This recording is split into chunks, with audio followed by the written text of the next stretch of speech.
तो आज हम लोग पढ़ने जा रहे हैं एक न्यू चैप्टर जिसका नाम है from the diary of Anne Frank. और इसका राइटर खुद एन फ्रैंक है। उसका जो डायरी है एन फ्रैंक जो अपनी डायरी में लिखती हैं उसके बारे में हम लोग आज पढ़ने जा रहे हैं। बिफोर यू रीड, ये है Anne Frank. This is a photo as I would wish myself to look all the time. ये ऐसा फ़ोटो है जिसको वो चाहती है कि वो हमेशा देखे।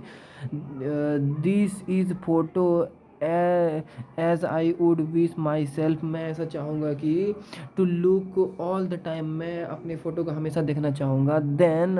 Then I would maybe have a chance to come to Hollywood, ताकि जो है मैं हॉलीवुड में मुझे कुछ चांस मिल सके, मैं हॉलीवुड में आ सकूं और मैं फ़िल्म इंडस्ट्री में काम करूं। एन फ्रैंक लिखती है ये कब 10 अक्टूबर 1942 को ऐसा लिखती है कि वो जो है अपनी फ़ोटो, ये उसकी तस्वीर है, ये अपनी फ़ोटो को वो चाहती है कि मैं इस फ़ोटो को हमेशा देखूं और ताकि उसे एक चांस मिल सके हॉलीवुड में फ़िल्म इंडस्ट्री में काम करने के लिए। और एन फ्रैंक ये लिखती है 10 अक्टूबर 1942 में। हम लोग पढ़ लेते हैं पहले बिफोर यू रीड। एनालिस मेरी एन फ्रैंक, उसका पूरा नाम क्या है? एन फ्रैंक का पूरा नाम है एनालिस, ANNELI, एनालिस मेरी एन फ्रैंक। 12 जून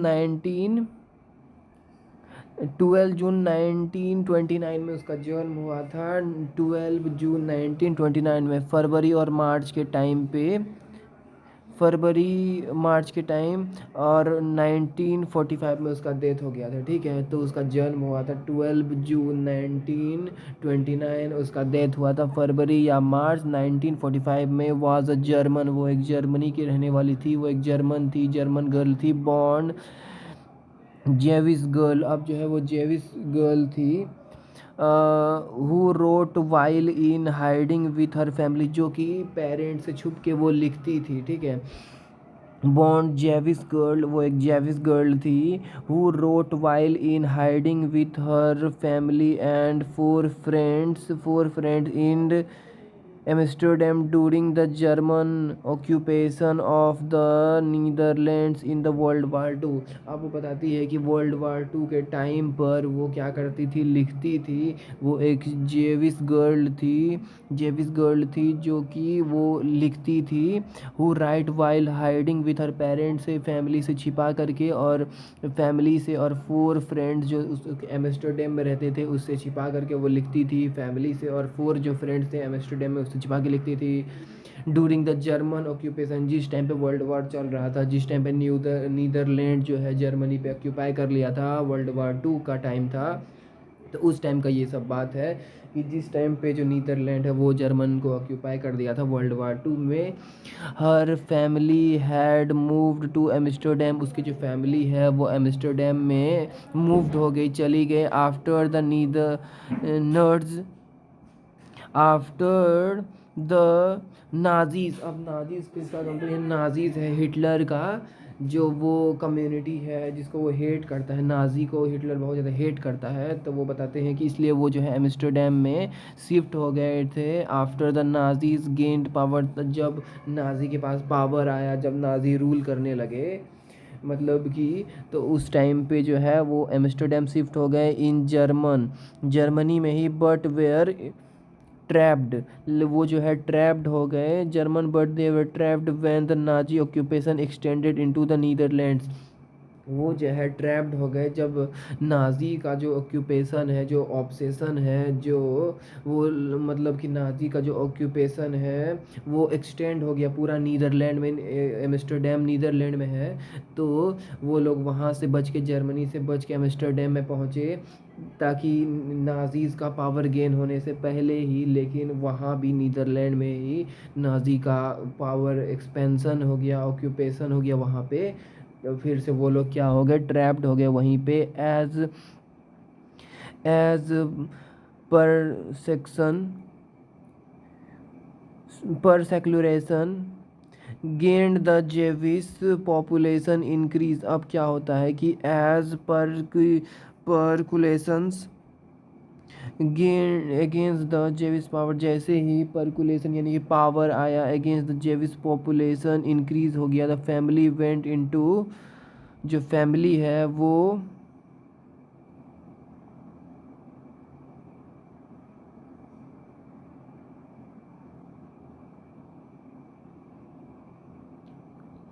तो as persecutions against the Jewish population, जैसे ही जेविस पॉपुलेशन जो है as persecution against Jewish population, जैसे ही कि मतलब कि ऑक्यूपेशन और जो है यानी कि जेविस पॉपुलेशन पे जैसे ही प्रोटेस्ट बढ़ा तो क्या हुआ, ऐसे इंक्रीज हुआ, family went into hiding in July 1942 in hidden rooms, तो जो है फैमिली जो थी वो क्या करने लगी, हाइड करने लगी, वो उन लोगों से छिपने लगी ताकि वो लोग सेफ रह सके। ये जो है जुलाई 1942 का टाइम है जिस टाइम पे जो है एन फ्रैंक की यानी कि डेथ होने वाली थी। तो वो लोग छिपे रहते रूम में। हर फादर ओटो फ्रैंक्स, अब उसके जो फादर है एन फ्रैंक के जो फादर है, इसको याद करना है, उसका उसका फादर का नाम क्या है, ओटो फ्रैंक। और ये क्या थे, ऑफिस बिल्डिंग में छिपे हुए थे ताकि जो है कि जैसे ही परकुलेशंस बढ़ा था, रिलेशन अगेंस्ट मतलब कि बहुत ज़्यादा ऑपरेशन बढ़ा था, ऑब्सेशन बढ़ा था जेविस पॉपुलेशन के द्वारा, तो उसका फैमिली जो है वो छिपने लगी। जुलाई 1942 में एक हिडन रूम में वो लोग छिप गए। उसके जो फादर थे ओटो फ्रैंक, ऑफिस बिल्डिंग में छुप गए। आफ्टर 2 years इन हाइडिंग, 2 साल वो लोग छिपे रहे। बहुत ज़्यादा टाइम होता है 2 साल। आफ्टर 2 years इन हाइडिंग, 2 साल छिपे रहे। द ग्रुप वाज बिट्रेड, जो है ग्रुप पकड़े गए। And transported to the concentration camp system, अब जो है उसको कंसंट्रेशन कैंप में लेकिन 2 साल तक वो लोग छिपे रहे, फिर भी वो लोग पकड़े चल गए, बिट्रेड हो गए, पकड़े चल गए। And transported to the concentration camp, अब जो है उन लोग को जेल में डाल दिया गया। कंसंट्रेशन कैंप यानी कि जेल में, प्रिजन में डाल दिया, उन लोगों को ट्रांसपोर्ट कर दिया वहाँ से।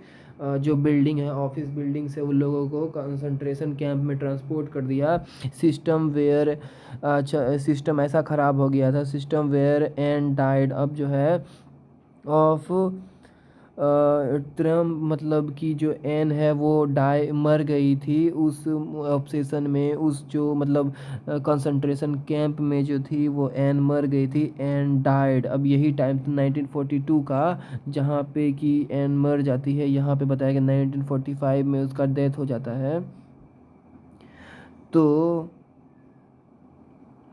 वहाँ एन फ्रैंक डाई कर जाती है, मर जाती है of typhus in Bergen Belsen within days of her sister, और उसके बाद जो उसके सिस्टर जो रहती है मार्गोट फ्रैंक, वो भी क्या हो जाती है, मर जाती है। जैसे एन फ्रैंक मरती है of typhus in Bergen Belsen within days of her sister भी मर जाती है। Margot Frank, her father Otto Frank, उसके जो फादर रहते हैं एन फ्रैंक के जो फादर रहते हैं ओटो फ्रैंक, का नाम याद रखना है, यूज़ करना है आंसर में लिखते टाइम। ओटो फ्रैंक जो फादर थे एन फ्रैंक के, और the only survival of the group, अब जो है ग्रुप में बस यही उसके फादर ओटो फ्रैंक ही बचे थे। उसकी जो मॉम थी, उसकी जो सिस्टर थी, सब लोग मर गए थे, बस उसके जो फादर थे वो ही बस जिंदा थे उस कंसंट्रेशन कैंप में। रिटर्न टू द एम्स्टर्डम, अब जो है कि उसके फादर अकेले ज़िंदा थे वहाँ पर, तो उसके जो फादर कंसंट्रेशन कैंप से जो है वो रिटर्न कर गए एम्स्टर्डम में, फिर से वो जो है एम्स्टर्डम चले गए। मतलब कि हो सकता है उन लोगों से बच करके या फिर कैसे भी, या हो सकता है वो लोग छूट गए होंगे, तो कैसे भी करके वो अकेले ही जिंदा थे ओटो फ्रैंक, तो वो ही एक सर्वाइवल थे उस ग्रुप में। वो जो है एम्स्टर्डम में शिफ्ट कर गए, रिटर्न कर गए आफ्टर द वॉर एंडेड, जैसे ही वॉर एंड हुआ तो जो उसके फादर थे ओटो फ्रैंक वो एम्स्टर्डम शिफ्ट कर गए। अब to find that her diary had been saved, उसकी जो डायरी थी जैसे जिसमें वो सब कुछ लिखती थी, ये जो हम लोग पढ़ रहे हैं वो एन फ्रैंक की डायरी ही है, from the diary of Anne Frank. तो उसका कुछ पार्ट है उसकी पूरी डायरी का, उसकी पूरी जो डायरी है उसका कुछ एक्सट्रैक्ट है, कुछ पार्ट हम लोग पढ़ रहे हैं। तो वो लेकिन वो जो है उसकी डायरी बच गई थी, वो डायरी सेव हो गई थी, जिसकी वजह से हम लोग ये चैप्टर पढ़ रहे हैं।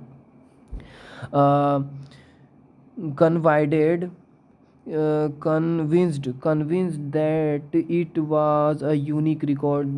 उसकी जो डायरी है वो सेफ रह गई, जिसके वजह से एक यूनिक रिकॉर्ड बना। हम लोगों को इसके बारे में पता चला कि इस तरह से वो लोग सरवाइव करते थे उस टाइम पर। He look action to have it published in, और उन लोगों ने एक्शन लिया इसको पब्लिश करने के लिए। जो डायरी में लिखती थी एन फ्रैंक, उसको पब्लिश करने के लिए publish in the English under the name, under the name. अब जो हम लोग चैप्टर पढ़ रहे हैं the diary of young girl, तो the diary of Anne Frank के बदले उन लोगों ने ऐसा डिसीज़न लिया ताकि वो जो है पब्लिश कर सके, पब्लिश इन इंग्लिश न्यूज़पेपर में, English under the name the diary of young girl. तो अगर क्वेश्चन में पूछे कि किस नाम से जो है इंग्लिश न्यूज़पेपर में इसको प्रिंट किया गया था, इसको जो है एड किया गया था, इसको जो है यानी कि रिकॉर्ड किया गया था, एक्शन लिया गया था पब्लिश करने का, तो डायरी ऑफ यंग गर्ल के नाम से एक्शन लिया था इस डायरी को पब्लिश करने के लिए। The diary was given to Anne Frank for her 13th birthday. अब जो है ये जो डायरी है, डायरी एन फ्रैंक की जो डायरी है, एन फ्रैंक की जो डायरी है वो उसको 13th बर्थडे में दिया गया था, उसको मिला था 13th बर्थडे में एन को वो डायरी मिला था। मतलब कि सबसे पहले जो उसको डायरी मिला था तो उसके 13th बर्थडे में ही उसको डायरी ये मिला था। ठीक है, तो याद करना है इसको कि उसको जो है डायरी मिला था। ये जो डायरी ने सब कुछ रिकॉर्ड करके रखा है, जिसको पब्लिश भी किया जा रहा है the diary of young girl के नाम से, उसको जो है एन फ्रैंक को वो डायरी 13th बर्थडे में उसको मिलती है। और and chronicles the event of her lifes from 12 June 1942 until its final entry of 1 August 1944। तो जो है वो पूरे सब कुछ लिखती है, कब से कब तक, 12 जून 1942 से लेकर के 1 अगस्त 1944 तक वो लिखती है। ये सबको उसने रिकॉर्ड करके रखा था। उसके बाद जो है फ्रॉम 12 जून 1942 से लेकर के 1 अगस्त 1944 तक उसके बाद क्या है कि it was eventually transported from its original Dutch into many language. अब जो है इसको जो है ट्रांसलेट कर दिया, इट वाज इवेंचुअली ट्रांसलेटेड। अब जो है ये सिर्फ जो है डच भाषा में लिखा गया था, लेकिन बाद में फिर इसको बहुत सारे मेनी लैंग्वेज में इसको डब्ड किया गया। इट वाज इवन ट्रांसलेट किया गया from its original Dutch language से, में बहुत सारे लैंग्वेज में, एक ऐसा लैंग्वेज जो कि हम लोग पढ़ भी रहे हैं, इंग्लिश में इसको ट्रांसलेट किया गया, और भी बहुत सारे लैंग्वेज में, फ्रेंच, जर्मन, और भी बहुत सारे लैंग्वेज में, and become one of the world's most widely read book. और जो है ये दुनिया का सबसे ज़्यादा पढ़ा जाने वाला बुक बन गया। There have also been several film, और इस पर बहुत सारे फिल्म भी बनाए गए इस जो एन फ्रैंक की डायरी पर, जो कि वो सब कुछ लिख के रखती थी 12 जून 1942 से लेकर के 1 अगस्त 1944। तो ये बीच में जो भी लिख के रखे जिसने पब्लिश किया the diary of young girl के नाम पर, उसको बहुत सारा मतलब लैंग्वेज में डब किया गया, ट्रांसलेट किया गया, और इस पर बहुत सारे फिल्म भी बनाए गए, और दुनिया में सबसे ज़्यादा पढ़ा जाने वाला बुक भी ये बन गया।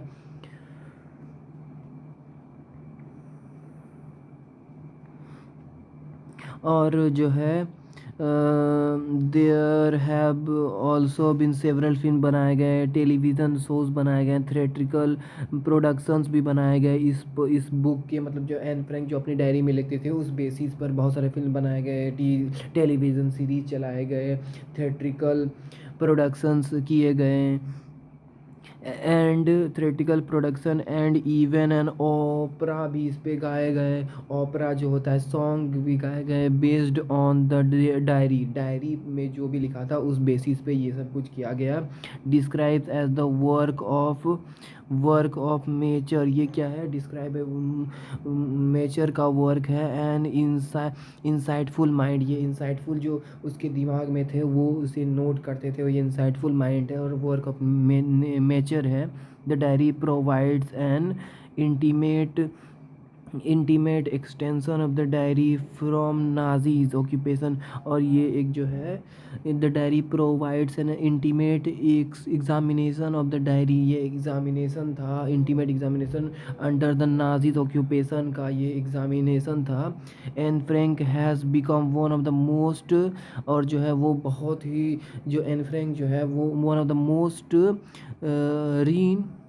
रीओन्ड एंड डिस्कस्ड होने लगी, बहुत ज़्यादा उसके बारे में चर्चा होने लगी कि कौन है Anne Frank, and discussed of the Holocaust victims, और जो है उस पर बहुत ज़्यादा चर्चा होने लगी उसके बेसिस पे, जिसने वो जैसे कि उसने बहुत सारे टेलीविज़न शो सीरीज उस पर बना, तो वो बहुत ज़्यादा चर्चा में आ गए। और जो क्या था इंटीमेट एग्जामिनेशन था diary under the Nazis occupation में क्या क्या वो लोग किया वो सब उस पर लिखा था। तो एक तरह से वो इंटीमेट एग्जामिनेशन था कि उस टाइम पे वो लोग पे क्या बीत रही थी, किस तरह से नाजीज ऑक्यूपेशन कर रहे थे, ये सब कुछ उसके डायरी में लिखा हुआ था। Okay,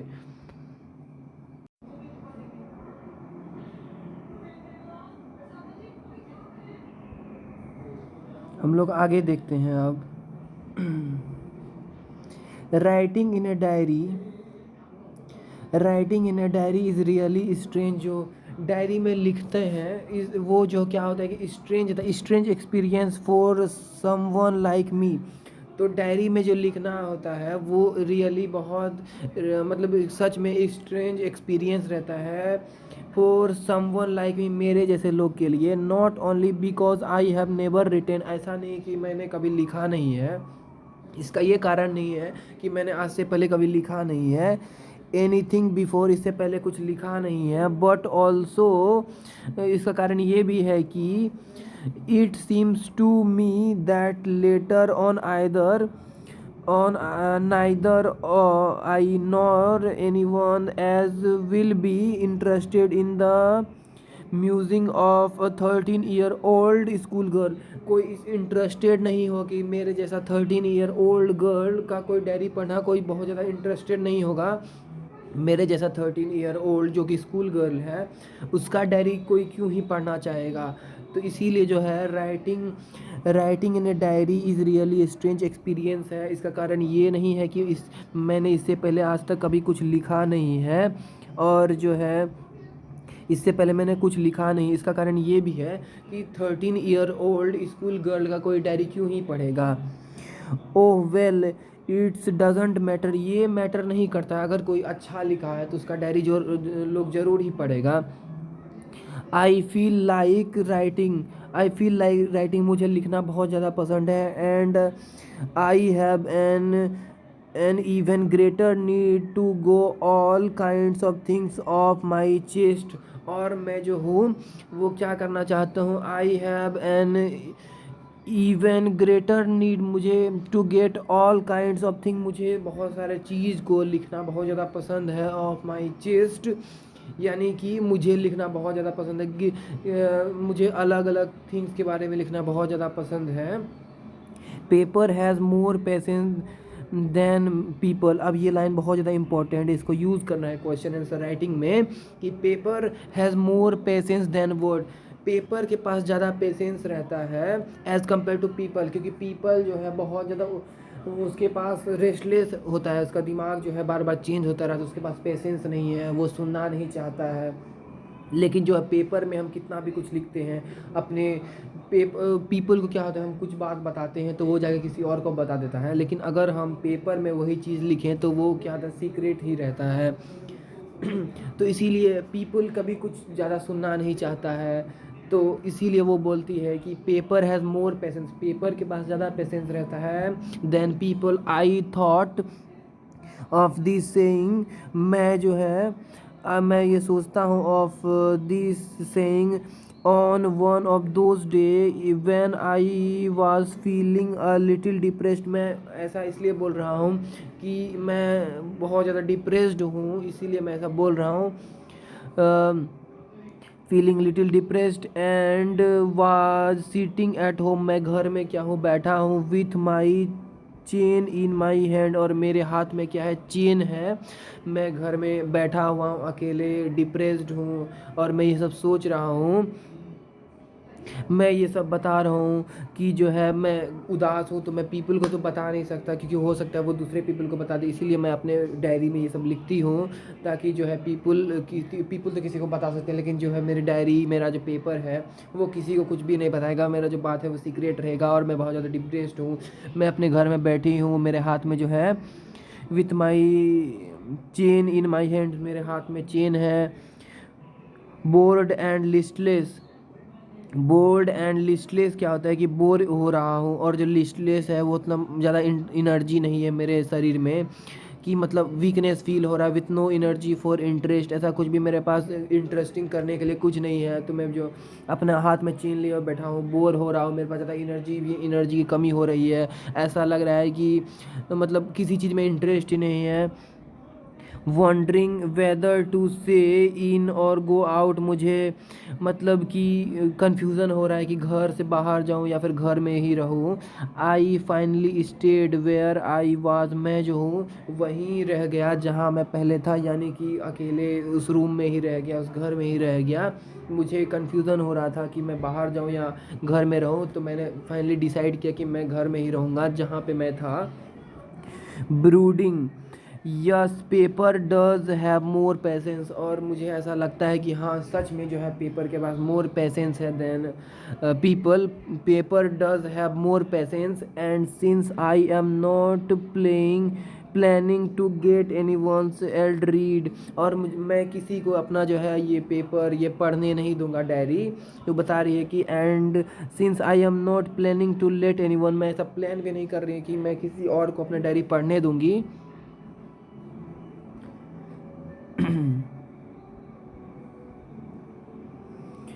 I am not planning to let anyone read this stuff bag notebook, और जो है मैं किसी को भी जो है अपना नोटबुक पढ़ने नहीं दूंगी।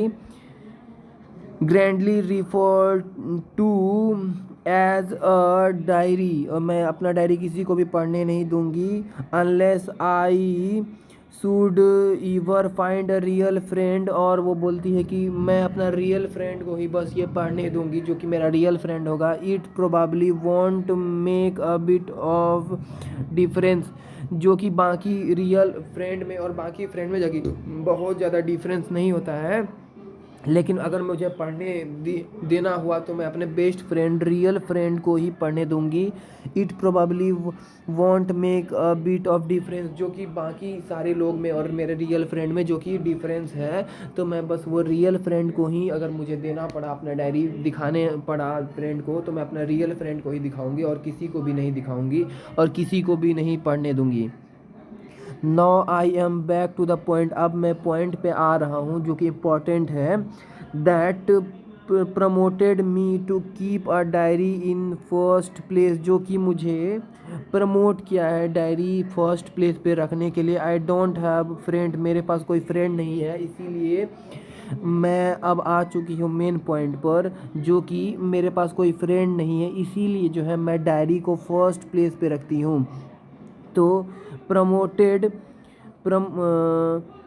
prompted me to keep a diary in the first place, मेरे पास कोई फ्रेंड नहीं है। I have no friend, I don't have a friend, मेरे पास कोई फ्रेंड नहीं है बात करने के लिए, इसी वजह से मैं डायरी को फर्स्ट प्लेस पे रखती हूँ।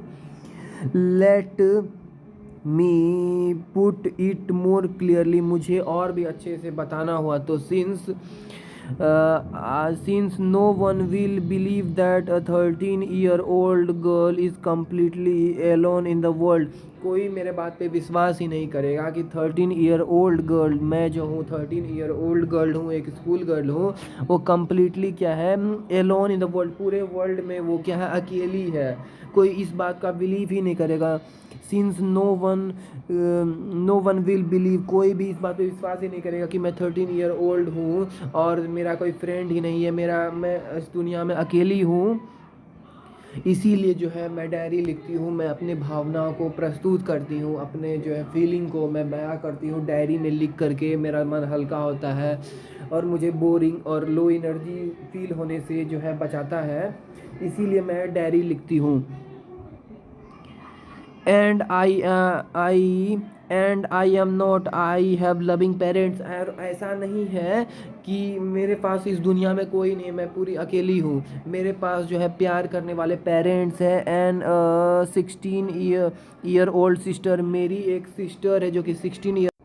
और ऐसा नहीं कि मेरे पास दुनिया में कोई नहीं है, मेरे पास जो है लविंग पेरेंट्स हैं और 16 ईयर ओल्ड सिस्टर है। मेरी एक बहन है जो कि 16 ईयर की है। लेकिन उन लोगों से मैं ज़्यादा बातचीत नहीं करती हूँ। मुझे अच्छा लगता है डायरी लिखना, क्योंकि मैं बाकी लोगों को बताना में अनकंफर्टेबल फील होता है, इसीलिए जो है मैं डायरी लिखती हूँ और मैं अपनी भावना फीलिंग को डायरी में ही लिखती हूँ। And there are about 30 people I can call friend. और मेरे पास ऐसे 30 पीपल हैं, ऐसे 30 पीपल है जिसको मैं अपने फ्रेंड बोल सकती हूँ। आई हैव ए फैमिली, मेरे पास फैमिली है। लविंग आंटी है, लविंग आंट्स है, loving aunts and good home, मेरे पास अच्छा घर है। मेरे पास 30 फ्रेंड है जिसको मैं फ्रेंड बोल सकती हूँ। मेरे पास फैमिली है, लविंग आंटी है, आंट्स है एंड गुड होम है। No no on the surface I seem to have everything. और मेरे पास सब कुछ है except my one true friend, मेरे पास सब कुछ है विदाउट ट्रू फ्रेंड के। मेरे पास कोई ऐसा फ्रेंड नहीं है जो कि मेरा सच्चा दोस्त हो, जिससे मैं सब कुछ बोल सके, वो मुझ पर पूरा भरोसा करे, ऐसा कोई भी नहीं है। इसीलिए जो है मैं डायरी लिखती हूँ। मुझे जो भी लिखना होता है मैं अपने फीलिंग को डायरी में ही लिख कर बयां करती हूँ। ऑल आई थिंक अबाउट, इसीलिए जो है मैं इस दुनिया में अकेली महसूस करती हूँ। इसीलिए since no one will believe that 13 year old girl completely alone in the world, इसीलिए जो है मैं अगर बोलती हूँ कि मैं इस दुनिया में अकेली हूँ तो इसका मतलब ये है कि मेरे पास कोई रियल फ्रेंड नहीं है। और मतलब कि अगर मैं बोल रही हूँ कि मैं इस दुनिया में अकेली हूँ तो इसका मतलब ये है कि मेरे पास कोई रियल फ्रेंड नहीं है। मेरे पास लविंग पेरेंट्स है, 13 ईयर ओल्ड सिस्टर है और जो ऐसा 30 लोग हैं जो कि जिसको मैं फ्रेंड बोल सकती हूँ। लेकिन मेरे पास कोई ट्रू फ्रेंड नहीं है, इसीलिए जो है मैं बोल रही हूँ कि इस दुनिया में मैं अकेली हूँ। अगर मेरे पास ट्रू फ्रेंड होता तो फिर मैं इस दुनिया में अकेली नहीं रहती।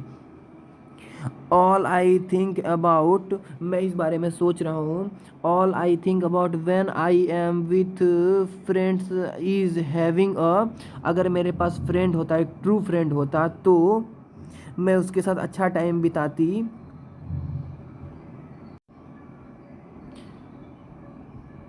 अगर मेरे पास all I think about when I am with my friend, अगर वो बोल रही है कि मैं ऐसा सोचती हूँ कि अगर मेरे पास फ्रेंड्स होता, रियल फ्रेंड होता, is having a good time, मैं उसके साथ बहुत अच्छा टाइम बिताती।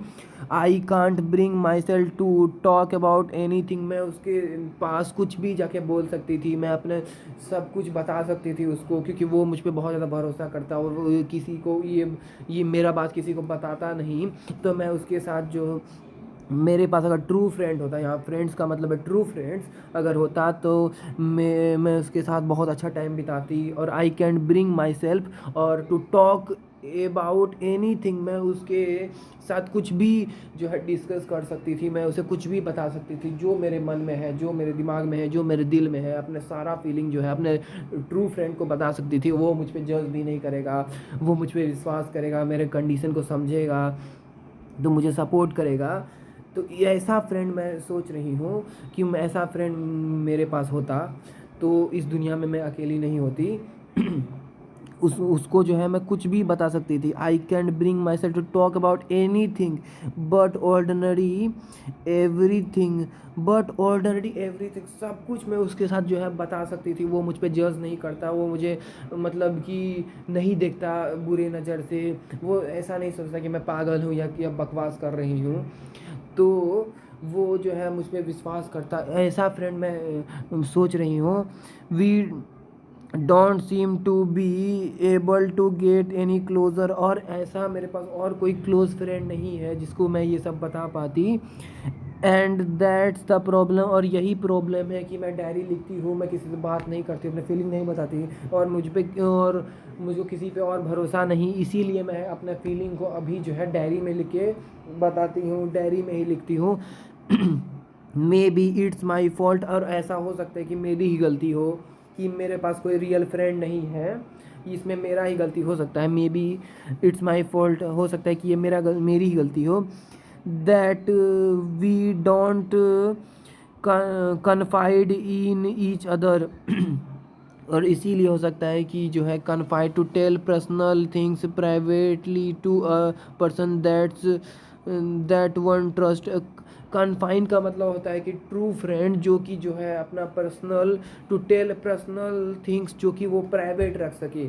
मुझे कोई ऐसा है, मतलब that we don't confine in each other, और जो है इसका मैं किसी को बताती ही नहीं हूँ जो कि मेरा पब्लिक चीज़ को, यानी कि पर्सनल चीज़ को प्राइवेट रख सके।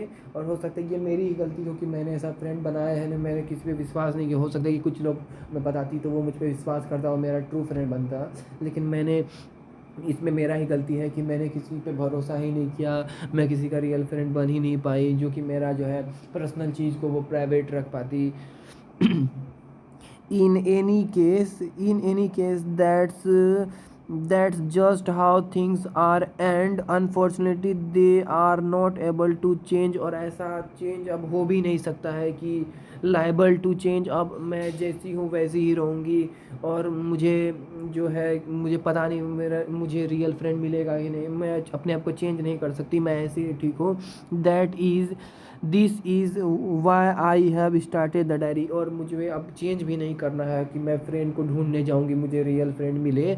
इसीलिए जो है मैं डायरी लिखना स्टार्ट कर दी हूँ, और मैं अपने आप को चेंज भी नहीं कर सकती, मैं ऐसी ही ठीक हूँ। इसीलिए मैं अपना अब ऐसा नहीं कि मैं सर्च करने जाऊँ मेरे रियल फ्रेंड को, इसीलिए जो है मैं इतना सब कुछ नहीं कर सकती, मैं अपने आप को चेंज नहीं कर सकती, इसीलिए मैंने डायरी लिखना स्टार्ट किया है।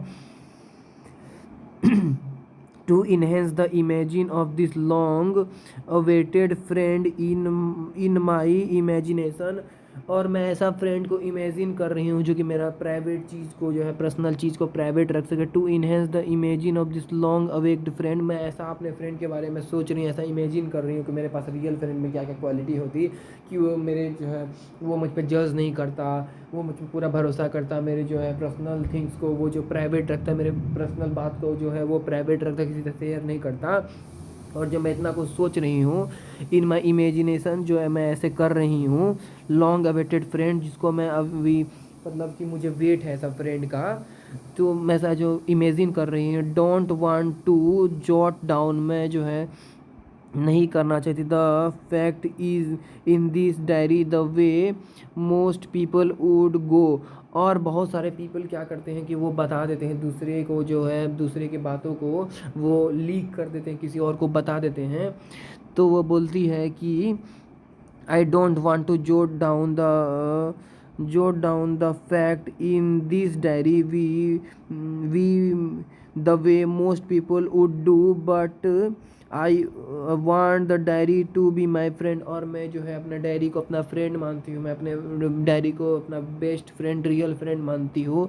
And I am going to call this friend, और मैं इस रियल फ्रेंड को किटी नाम से बोलूँगी, बहुत इंपॉर्टेंट है, इसको याद करना है, किटी, KITTY, किटी। उसका डायरी का क्या नाम उसने रखा था, उसने जो है अपना डायरी का नाम किटी रखा था, किटी, याद करना है इस लाइन को, किटी, डायरी का नाम था किटी, किटी किटी, इसको याद करना है।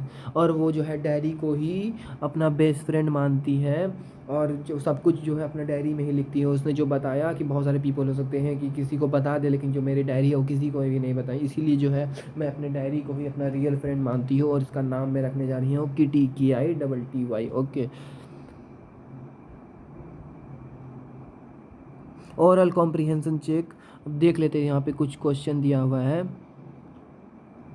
वाट makes writing a diary in a strange experience for Anne Frank, क्यों जो है वाट makes writing a diary a strange experience for Anne Frank, मतलब कि वो ऐसा क्यों बोल रही है कि डायरी लिखना एक स्ट्रेंज एक्सपीरियंस है।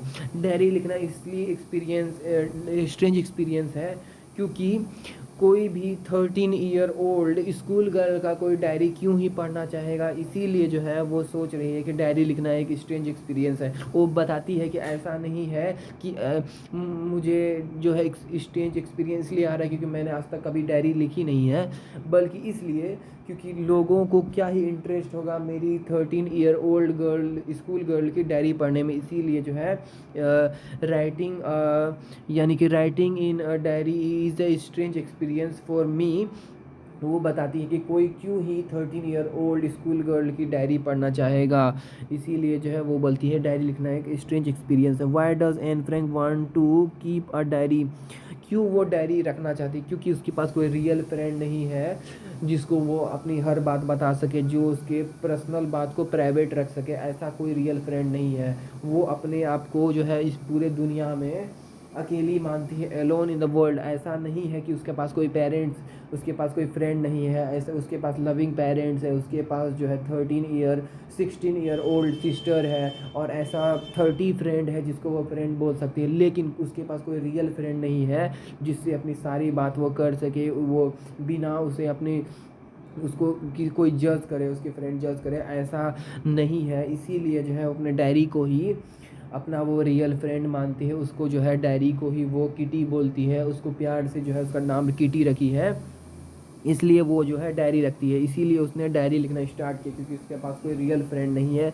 जिसके साथ वो अपना गुड टाइम बिता सके, अपना एक्सपीरियंस बता सके, वो अपना जो है वो जो है अपना गुड टाइम से स्पेंड कर सके, ऐसा कोई भी नहीं है। Why did Anne think she could confide more in her diary? वो ऐसा क्यों बताती हैं कि Why did Anne think she could confide more in her diary than in people? वो बताती है कि पीपल जो होता है वो जो है लोगों के बात को जो है वो बता सकता है, वो मतलब किसका विश्वास तोड़ सकता है, लेकिन जो डायरी है अगर मैं किसी को पढ़ने दूंगी तभी वो पढ़ पाएगा। और जो है पीपल क्या होता है कि ज़्यादातर पीपल वो जो है दूसरे की बात सुनने में ज़्यादा इंटरेस्टेड नहीं रखते हैं, उसके पास पेशेंस नहीं होता है पीपल के पास, लेकिन डायरी के पास बहुत ज़्यादा पेशेंस रहता है। मैं उसको डायरी में जो लिखूँगी वो जो है वो मेरी मतलब कि वो सबको केप्ट रखेगा, किसी को पता नहीं चलेगा मैं क्या लिख रही हूँ। और जो पीपल को अगर मैं यही चीज़ बताऊँगी हो सकता है वो मुझ पे जज करे, वो किसी को बता दे। इसीलिए वो बोलती है कि पीपल के पास ज़्यादा मतलब कि डायरी के पास ज़्यादा पेशेंस रहता है एज़ कम्पेयर टू पीपल। और इसी वजह से जो है वो बताती है कि she could confine more in diary, वो जो है डायरी में ज़्यादा लिख सकती है, ज़्यादा डायरी के साथ फीलिंग शेयर कर सकती है एज़ कम्पेयर टू पीपल। अब देखते हैं आगे। Since no one would understand a word of my stories to Kitty, अब कोई भी पीपल जो है वो नहीं समझ सकता, नहीं अंडरस्टैंड कर सकता वर्ड्स को ऑफ माई स्टोरीज़, मेरी मैं जो स्टोरीज़ लिखती हूँ, मैं जो डायरी में, जो कि किटी नाम है उसका डायरी का, तो कोई भी नहीं समझ सकता है कि मेरा स्टोरीज़ का जो वर्ड है उसका मतलब।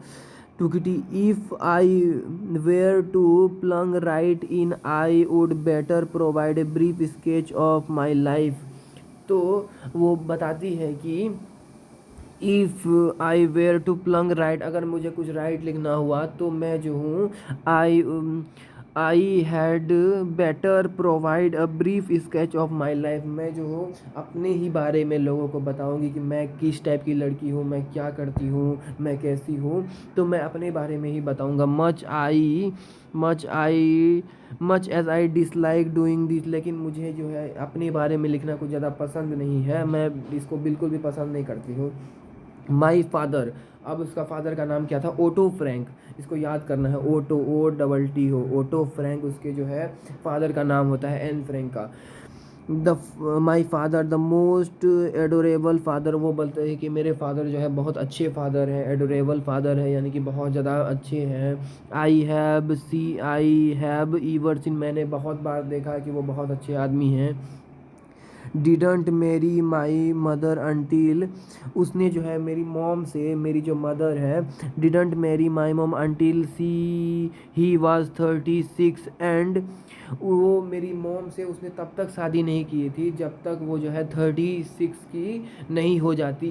मैंने अक्सर ऐसा सुना है, ऐसा देखा है। I have ever seen didn't मेरी माई मदर, मेरी मॉम से जो है, मेरी मदर से उसने तब तक शादी नहीं की जब तक वो 36 की नहीं हो जाती। And she was 35, and she was 35, और वो जो थी 65 की थी। सी वाज 35, माई सिस्टर, मेरी जो सिस्टर है मार्गोट फ्रैंक। अब वो लिखती है, इसको इस सिस्टर का नाम याद रखना है, Margot, MARGOT, Margot. My sister Margot was born इन, और उसका जो है सिस्टर का जो जन्म हुआ था वो कहाँ पे हुआ था, फ्रैंकफुट इन जर्मनी इन 1926। अब उसकी जो सिस्टर है वो जो है Margot Frank, my sister Margot was born in Frankfurt in Germany. उसका जो जन्म हुआ था वो फ्रैंकफुर्ट में हुआ था, जो कि जर्मनी में हुआ, जर्मनी में है। तो जो 1926 में, तो मेरी जो सिस्टर है मार्गोट फ्रैंक, उसका जन्म हुआ था फ्रैंकफुर्ट जर्मनी में, और 1926 में हुआ था उसका जन्म। आई वॉज बॉर्न ऑन 12 जून 1929, और मेरा जन्म जो है वो हुआ था 12 जून 1929 में। इसका मतलब मेरी जो सिस्टर है मुझसे बड़ी है। आई लिव्ड इन फ्रैंकफुट, मैं भी फ्रैंकफुट में रही थी, अनटिल आई वाज 4, जब मैं 4 साल की थी तो मैं फ्रैंकफुट में ही रहती थी। My father immigrated to Holland, मेरे जो फादर है वो हॉलैंड चले गए थे 1933 में। मेरे जो फादर है वो क्या कर गए थे, इमिग्रेट कर गए थे, यानी कि मतलब चले गए थे कोई काम से, हॉलैंड में चले गए थे 1933 में।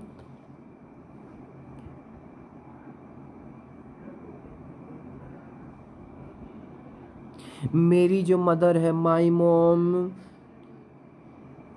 Edith Hollard Hollander Frank. अब उसकी मॉम का भी नाम याद रखना है, एडिथ हॉलैंडर फ्रैंक। मेरी मॉम का नाम क्या है, मेरी मदर का नाम क्या है, मेरी जो मदर है उसका नाम है एडिथ हॉलैंडर हॉलैंडर फ्रैंक। इसका नाम याद करना है, इसको क्वेश्चन में जब भी लिखते टाइम इसका नाम को यूज़ करना है। इसकी जो मदर की नाम है, इसका जो मदर है उसका नाम है Edith Hollander Frank.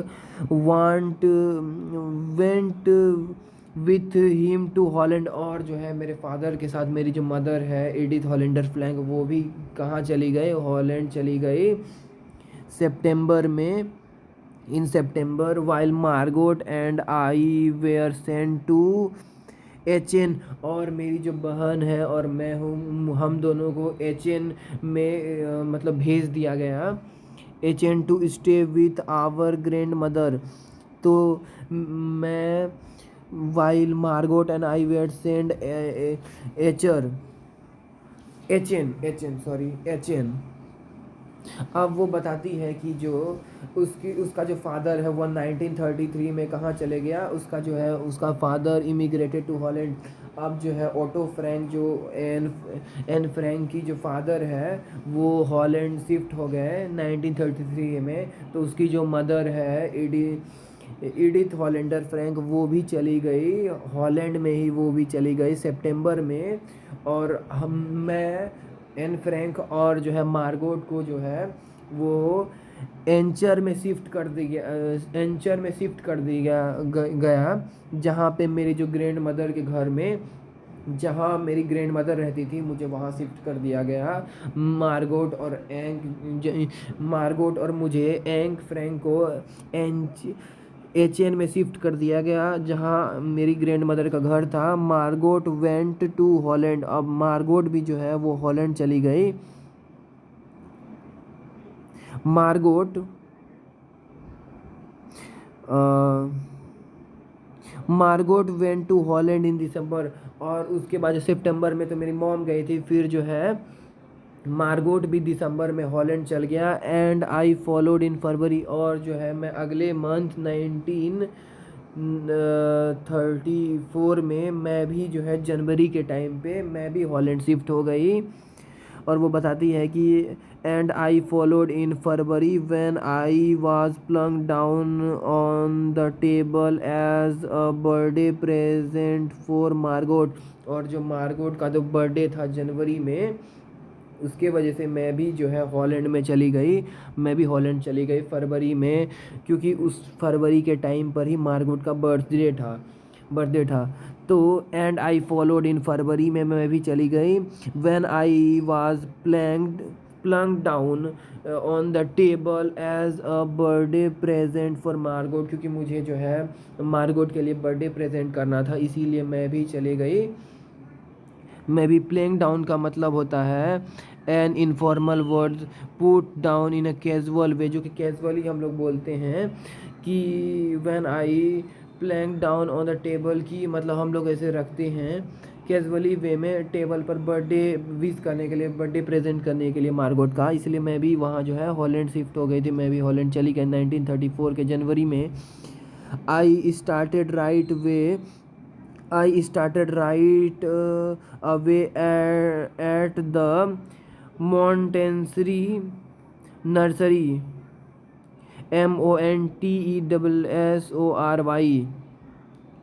Montessori, Monsoori, Montesso Montessori nursery school में जो है मुझे मेरा मतलब कि मेरा एडमिशन कराया गया है मंसूरी नर्सरी स्कूल में। I stayed there until I was 6, और मैं 6 साल तक, मतलब कि जब तक मैं 6 साल की थी तब तक मैं जो है मैं उसी स्कूल में पढ़ती थी, मॉन्टेसरी नर्सरी स्कूल में। आई स्टेड देयर, मैंने वहाँ तब तक रहा जब तक मैं 6 ईयर की थी। I stayed there until I was 6, at which time I started in the first form. I started in the first form में मैं क्या करती, स्टार्ट की फर्स्ट फॉर्म में, मतलब फर्स्ट क्लास से। यहाँ पे मतलब क्लास होता है ना 1 2 3 4, तो वो जो है फर्स्ट स्टार्ट की फर्स्ट फॉर्म से, मतलब फर्स्ट क्लास से। In the 6th from my teacher was mister cuprous. अब वो उसका टीचर का नाम क्या था, मिस्टर क्यूपरस, KUPERUS, क्यूपरस। अब जो है वो जब सिक्स ईयर की थी, इन 6th फ्रॉम माई टीचर, उसका जो टीचर था उसका नाम था मिस्टर क्यूपरस, मिसेस क्यूपरस उसकी जो है द हेड मिस्ट्रेस थी जब वो 6th ईयर की थी। उसकी जो टीचर थी मिसेस क्यूपरस, जो कि हेड मिस्ट्रेस थी। At the end of the year we were both in tears. अब वो दोनों रोने लगी। As we said heart break heart break farewell. और जब जो है स्कूल का वो फेयरवेल हुआ तो हम दोनों ही रो रहे थे। Eight the end of the year, जब हम दोनों का ईयर ख़त्म हुआ, हम दोनों का स्कूलिंग ख़त्म हुआ, तो we were both in tears, हम दोनों ही रो रहे थे, Margot and I. We said heart break, हम लोग के साथ हार्ट ब्रेक हो गया था कि अब जो है फेयरवेल हो गया था स्कूल का। तो मतलब कि फेयरवेल मिल गया था, यानी कि स्कूल से हम लोग जाने वाले थे, स्कूल को छोड़ के हम लोग जाने वाले थे, इसीलिए हम लोग बहुत ज़्यादा रो रहे थे। In the summer of 1941 grand माँ फेल इल। अब जो है समर के टाइम पे 1941 में ग्रैंड माँ जो है वो बीमार पड़ गई। Grandma fell ill and had to have an operation, और ग्रैंड माँ का ऑपरेशन होना था। So my birthday passed with little celebration, इसीलिए मेरा जो बर्थडे है वो कम ही सेलिब्रेशन का जो है वो बीत गया, पास हो गया। इसीलिए जो मेरा बर्थडे ज़्यादा अच्छे से सेलिब्रेट नहीं हो पाया, क्योंकि जो मेरी ग्रैंड माँ थी वो बीमार पड़ गई थी, उसका ऑपरेशन होना था। इसीलिए जो मेरा बर्थडे है वो थोड़ा सा सेलिब्रेशन करके ही पास हो गया। और मेरा बर्थडे में ज़्यादा सेलिब्रेशन नहीं हो पाया, मेरा बर्थडे बहुत ही अच्छे तरह से नहीं मनाया गया, क्योंकि मेरी जो ग्रैंड माँ थी वो बीमार पड़ गई थी 1941 में, और जो उसका ऑपरेशन भी होना था। अब ग्रैंडमा डाइड इन जनवरी 1942। उसकी जो ग्रैंडमा थी वो मर गई जनवरी 1942 में। वो बीमार थी पहले से ही, उसका ऑपरेशन हुआ था और जो है 1942 में वो डेथ कर गई, मर गई जनवरी 1942 में। No one knows how often I think of her. कोई नहीं जानता मैं उसके बारे में कितना सोचती हूँ, एंड स्टिल लव हर, और मैं उससे कितना ज़्यादा प्यार करती हूँ अपने ग्रैंड माँ से। कोई ऐसा सोच भी नहीं सकता, मतलब कोई विश्वास नहीं करेगा कि मैं अपने ग्रैंड माँ से कितना प्यार करती हूँ। No one knows how often I think, मैं उसके बारे में कितना सोचती हूँ, मैं उससे कितना ज़्यादा प्यार करती हूँ, एंड स्टिल लव हर, और मैं अभी भी उसके मरने के बाद भी उसे बहुत ज़्यादा प्यार करती हूँ। This birthday celebration in 1942 was intended to make up for the other। अब वो बताती है कि 1941 में तो उसका बर्थडे ठीक से सेलिब्रेट नहीं हो पाया था, लेकिन 1942 में birthday celebration in 1942 was intended to make up for the other। The grandma candle was lit along with the rest। अब जो है ग्रैंड माँ के लिए भी कैंडल लगाया गया था, ताकि जो उसको ट्रिब्यूट दे सके। उसका जो मेरा पिछले साल तो मेरा अच्छे से बर्थडे सेलिब्रेशन नहीं हो पाया था 1941 में, लेकिन इस बार मेरा बर्थडे जो है अच्छे से सेलिब्रेट हो पाया है, और मैं जो है अपने ग्रैंड माँ के लिए कैंडल भी लगाई थी विथ द रेस्ट, उसके जो रेस्ट इन पीस के लिए, तो उसकी आत्मा को शांति के लिए जो है मैं कैंडल भी जलाई थी। This birthday celebration in 1942 was intended to make up for the other. ये जो मेरा बर्थडे था वो ग्रैंड माँ के लिए ही था, उसके जो है रेस्ट इन पीस के लिए, उसकी जो है श्रद्धांजलि के लिए, उसकी जो है मतलब कि वो अच्छे से रहे, उसको जो ट्रिब्यूट देने के लिए, उसको शांति देने के लिए ही मैं इस बार बर्थडे सेलिब्रेट कर रही थी द ग्रैंड माज। और make up for the other मतलब कि ग्रैंड माँ के लिए था। The grandma candle was lit along with the rest. और जो ग्रैंड माँ के लिए मैंने कैंडल लगाए थे ताकि उसका जो है रेस्ट इन पीस के लिए, श्रद्धांजलि के लिए, उसकी आत्मा की शांति के लिए, उसकी श्रद्धांजलि के लिए था। The four of us are still doing well. और हम लोग चारों जो थे वो ठीक थे। द फोर ऑफ अस, हम लोग में जो चारों थे, मी एंड फ्रैंक, उसकी जो सिस्टर और उसकी जो मॉम थी और उसका जो डैड था, ठीक है, तो सबका नाम मैं ले लेती हूँ एक बार। तो वो जो एन फ्रैंक थी, उसकी जो सिस्टर थी उसका नाम क्या था, मार्गोट फ्रैंक। उसका जो मदर था उसका नाम क्या था, एडिथ हॉलेंडर फ्रैंक। और उसका जो फादर था उसका नाम क्या था, ओटो फ्रैंक। फिर से एक बार, Anne Frank, Margot Frank, Edith Hollander Frank और ओटो फ्रैंक, ये जो चार थे। The four of us are still doing well, हम लोग ठीक थे, हम लोग अच्छे थे। And that's brings me to and that brings me to the present date of 20 June 1942 uh, and the solemn dedication of my diary। और जो है मैं डेडिकेटेड था अपने डायरी में, और जो हम लोग चारों जो थे, हम चारों ठीक थे, हम लोग चारों अच्छे थे। Me and Frank, Margot Frank, Edith Hollander Frank and Otto Frank, हम चारों जो लोग थे वो ठीक थे, बिल्कुल फिट थे। And that's bring me to the present day, और वो मुझे प्रेजेंट डे में लेके जाता है 20 जून 1942 में। और जो मैं है सोलमैन डेडिकेटेड टू द डायरी, और मैं डायरी लिखने में बहुत ज़्यादा व्यस्त थी, तो मैं डेडिकेटेड थी टू माई डायरी के towards oral comprehension check। Why does Anne provided a brief sketch of a diary। अब जो है वो बताती है कि Y does N provide a brief sketch of her life. तो वो अपने बारे में बताती है, उसके फैमिली के बारे में बताती है कि क्यों जो है, मतलब वो अपने फैमिली के बारे में सब कुछ बताती है कि इस तरह से सब कुछ था, क्योंकि उसे अच्छा लगता था अपने बारे में बताना, इसीलिए जो है वो अपना ब्रीफ स्केच देती है, अपने बारे में बताती है, अपने फैमिली के बारे में बताती है कि वो क्या क्या हुआ था। What tells you that Anne love her grandma. What tell you, कैसे तुम्हें पता चलता है कि what tells you that and love her grandma, कि वो क्यों उससे प्यार करती है, कैसे तुम्हें पता चला।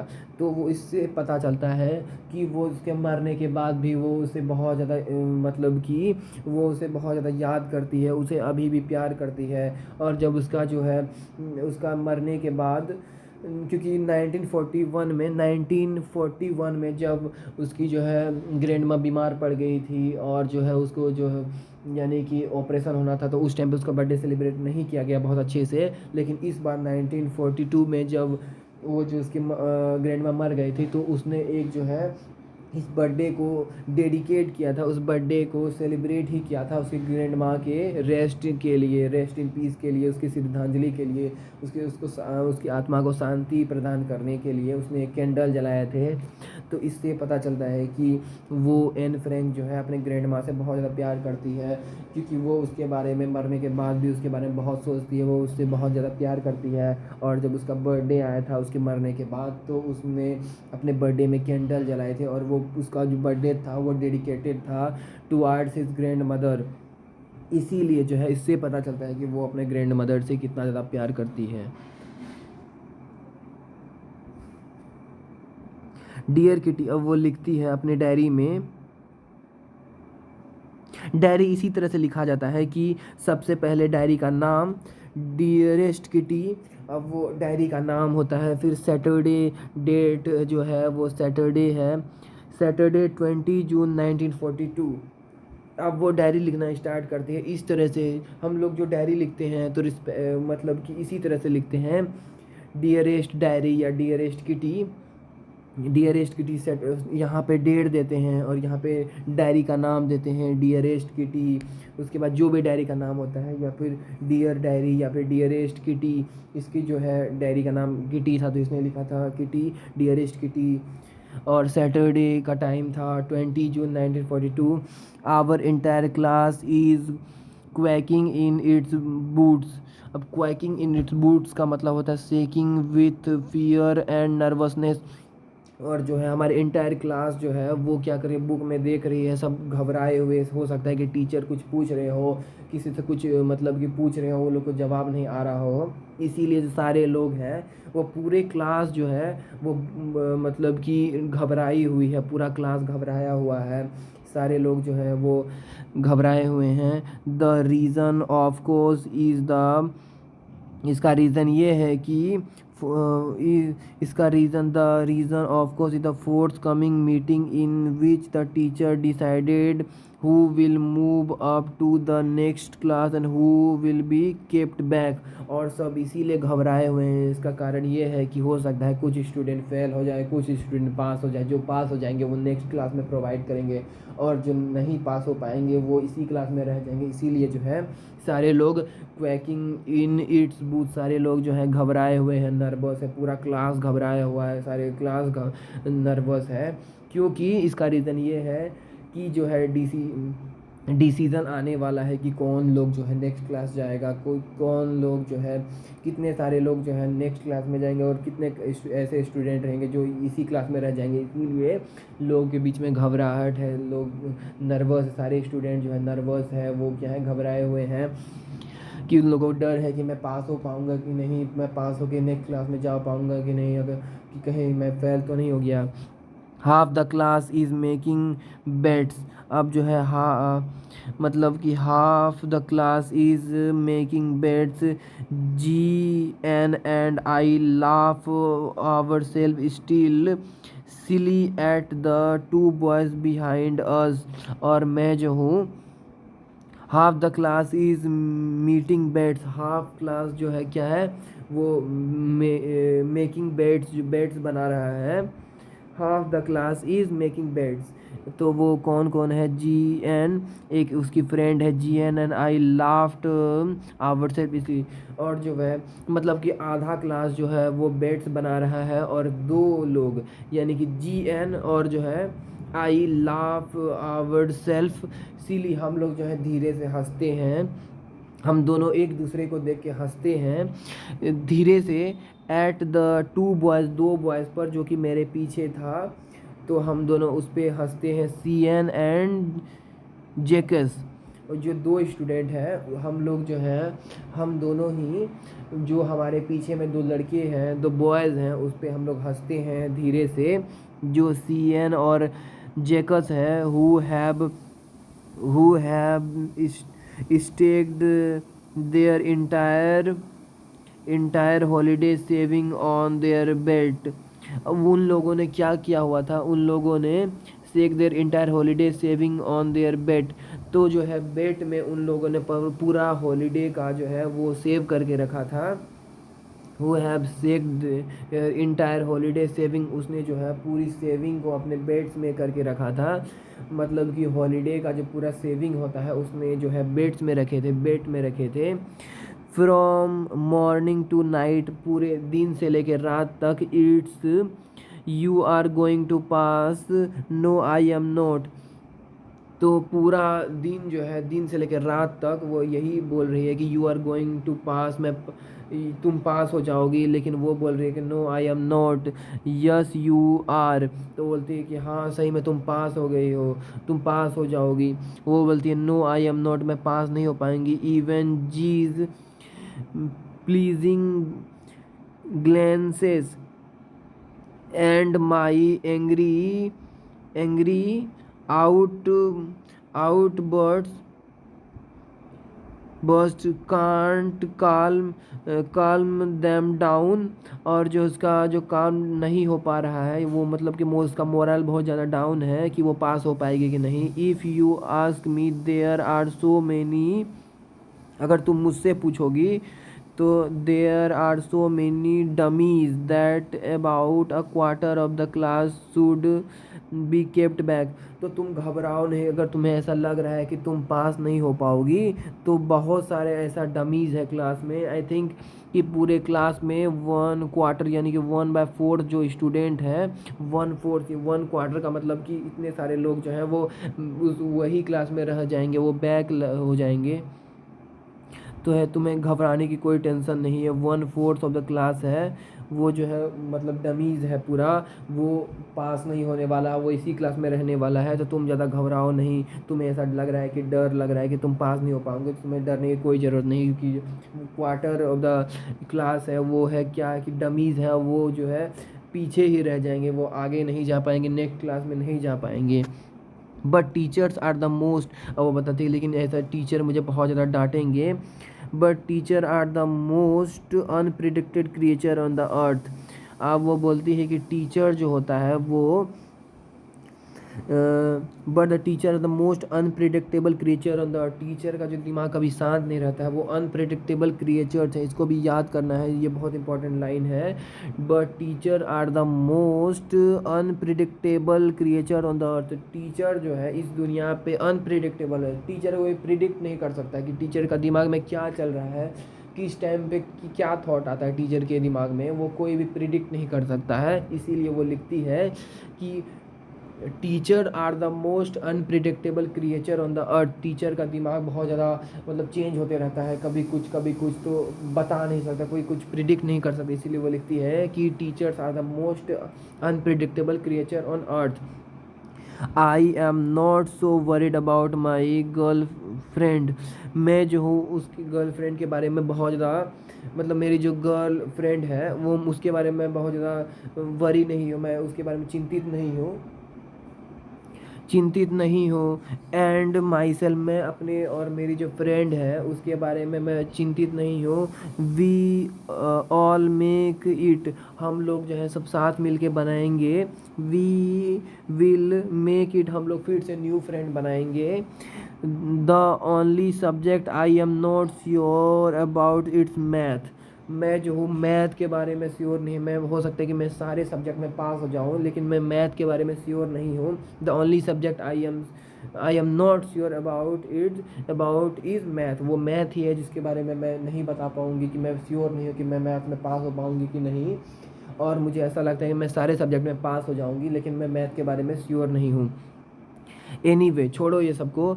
All we can do is wait, हम लोग बस वेट ही कर सकते हैं क्या रिज़ल्ट आएगा, हम लोग पास है कि नहीं, हम लोग नेक्स्ट क्लास में प्रोवाइड कर पाएंगे कि नहीं।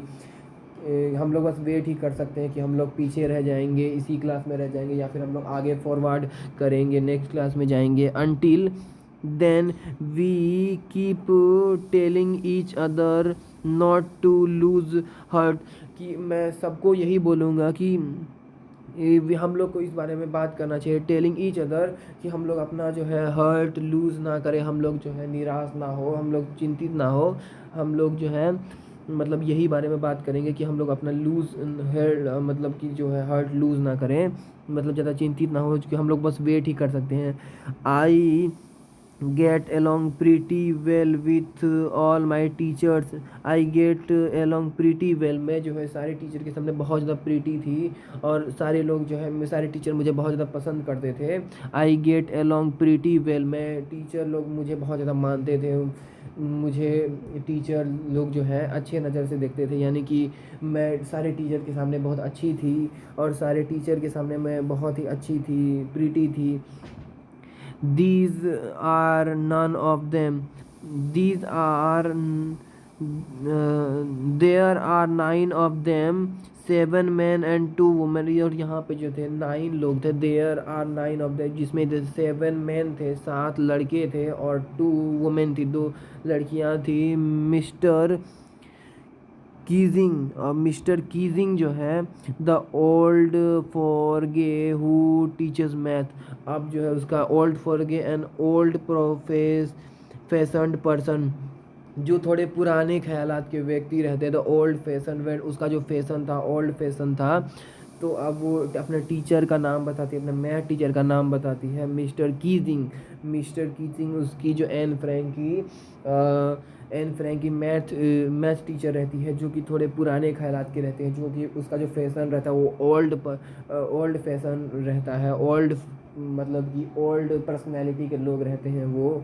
मेरे जो टीचर थे मिस्टर कीजिंग, जो कि मुझे मैथ पढ़ाते थे, और जो मेरे क्लास में थे वो 7 मैन थे, 2 वुमेन था। और मेरे टीचर में क्या था, वाज एनॉयड विथ मी, वो मुझे बिल्कुल भी पसंद नहीं करते थे। Annoyed with me for ages because I talk so much, क्योंकि मैं जो है मैथ क्लास में बहुत ज़्यादा बात करती थी, इसीलिए जो है मेरे टीचर मुझे बिल्कुल भी पसंद नहीं करते थे। मिस्टर कीजिंग वो मुझे बिल्कुल भी पसंद नहीं करते थे, जो कि ओल्ड फैशन पर्सन थे। ओल्ड यानी कि उसका जो फैशन था, फैशन डिज़ाइन जो था वो बहुत ज़्यादा ओल्ड था, वो ओल्ड फैशन पर्सन थे।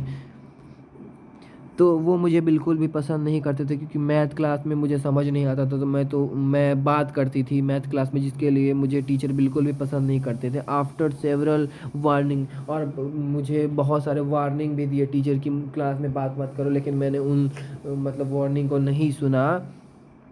ही असाइंड मी एक्स्ट्रा होमवर्क, वो मुझे असाइन करते थे, वो मुझे एक्स्ट्रा होमवर्क देते थे। एन ऐसे ऑन द ऑब्जेक्ट, वो मुझे ऐसे लिखने के लिए देते थे। एन ऐसे ऑन द सब्जेक्ट, और मुझे ए चैटर बॉक्स, जो कि बहुत, चैटर बॉक्स का मतलब होता है एक ऐसा व्यक्ति जो बहुत ज़्यादा बोलता हो, तो उस पर जो है मुझे ऐसे लिखने के लिए दिया था मेरे मैथ्स टीचर ने, मिस्टर कीजिंग। मिस्टर कीजिंग जो थे मेरे मैथ्स टीचर, वो क्योंकि मैं बहुत ज़्यादा बात करती थी क्लास में, और मैं उसके वार्निंग के बावजूद भी बात करना बंद नहीं करती थी, और मैं बात ही करती थी, इसीलिए जो है मेरे टीचर ने मुझे एक सब्जेक्ट पे ऐसे लिखने के लिए दिया था, जिसका टॉपिक था चैटर बॉक्स। एक चैटर बॉक्स का मतलब होता है एक ऐसा पर्सन जो कि बहुत ज़्यादा बात करता हो, उसका मुंह कभी बंद ही ना होता हो। तो चैटर बॉक्स का मतलब यही होता है कि एक ऐसा व्यक्ति जो कि बहुत बात करता हो, तो उस पर उसको जो है ऐसे लिखने के लिए मिला था, chatterbox. What can you write about that, तुम इसके बारे में क्या ही लिख सकते हो। I don't worry about the letter, मैं इस लेटर के बारे में बहुत ज़्यादा वरी नहीं थी, मैं इसके बारे में बहुत ज़्यादा यानी कि चिंतित नहीं थी इस लेटर के बारे में। आई डिसाइड, मैंने इसे डिसाइड किया। I jot down the little title in my notebook, और मैं जो हूँ वो राइट डाउन करूँगी, जॉटेड डाउन, यानी कि मैं लिखूँगा टाइटल इन माई नोटबुक में, मैं इस टाइटल को लिखूँगी। Tugged it in my bag, और मैं इसको बैग में रख दूँगी, टाई कर दूँगी।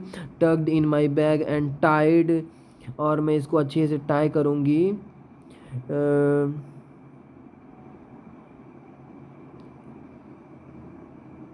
मैं इसको अच्छे से tugged it in my bag, मैं इसको बैग में अच्छे से रख दूंगी, इसको टाई करूंगी अच्छे से। टू कीप क्वाइट, मैं जो है मैं शांत रहूंगी। ट्राई टू बी क्वाइट, मैं शांत रहने की कोशिश करूंगी, मैं ट्राई करूंगी। ट्राइड, मैं ट्राई करूंगी। टू कीप क्वाइट, कि मैं शांत रहने की कोशिश करूंगा, मैं ट्राई करूंगी। दैट इवनिंग, और इवनिंग के टाइम में I had finish the rest of my homework, evening के टाइम पे मैंने जो है सारा होमवर्क फिनिश कर दिया था। मेरा जो बचा कुचा होमवर्क था, मेरा जो बचा हुआ होमवर्क था, रेस्ट ऑफ माई होमवर्क को मैंने क्या किया था, आफ्टर इवनिंग के टाइम में मैंने कंप्लीट कर दिया था। द नोटबुक अबाउट द ऐसे, और जो मेरा नोटबुक था जिसको मैं ऐसे कॉट माई आईज़, और द नोटबुक अबाउट एन ऐसे, और जो मेरा नोटबुक में ऐसे लिखने के लिए मिला था उस पर मेरा नज़र था।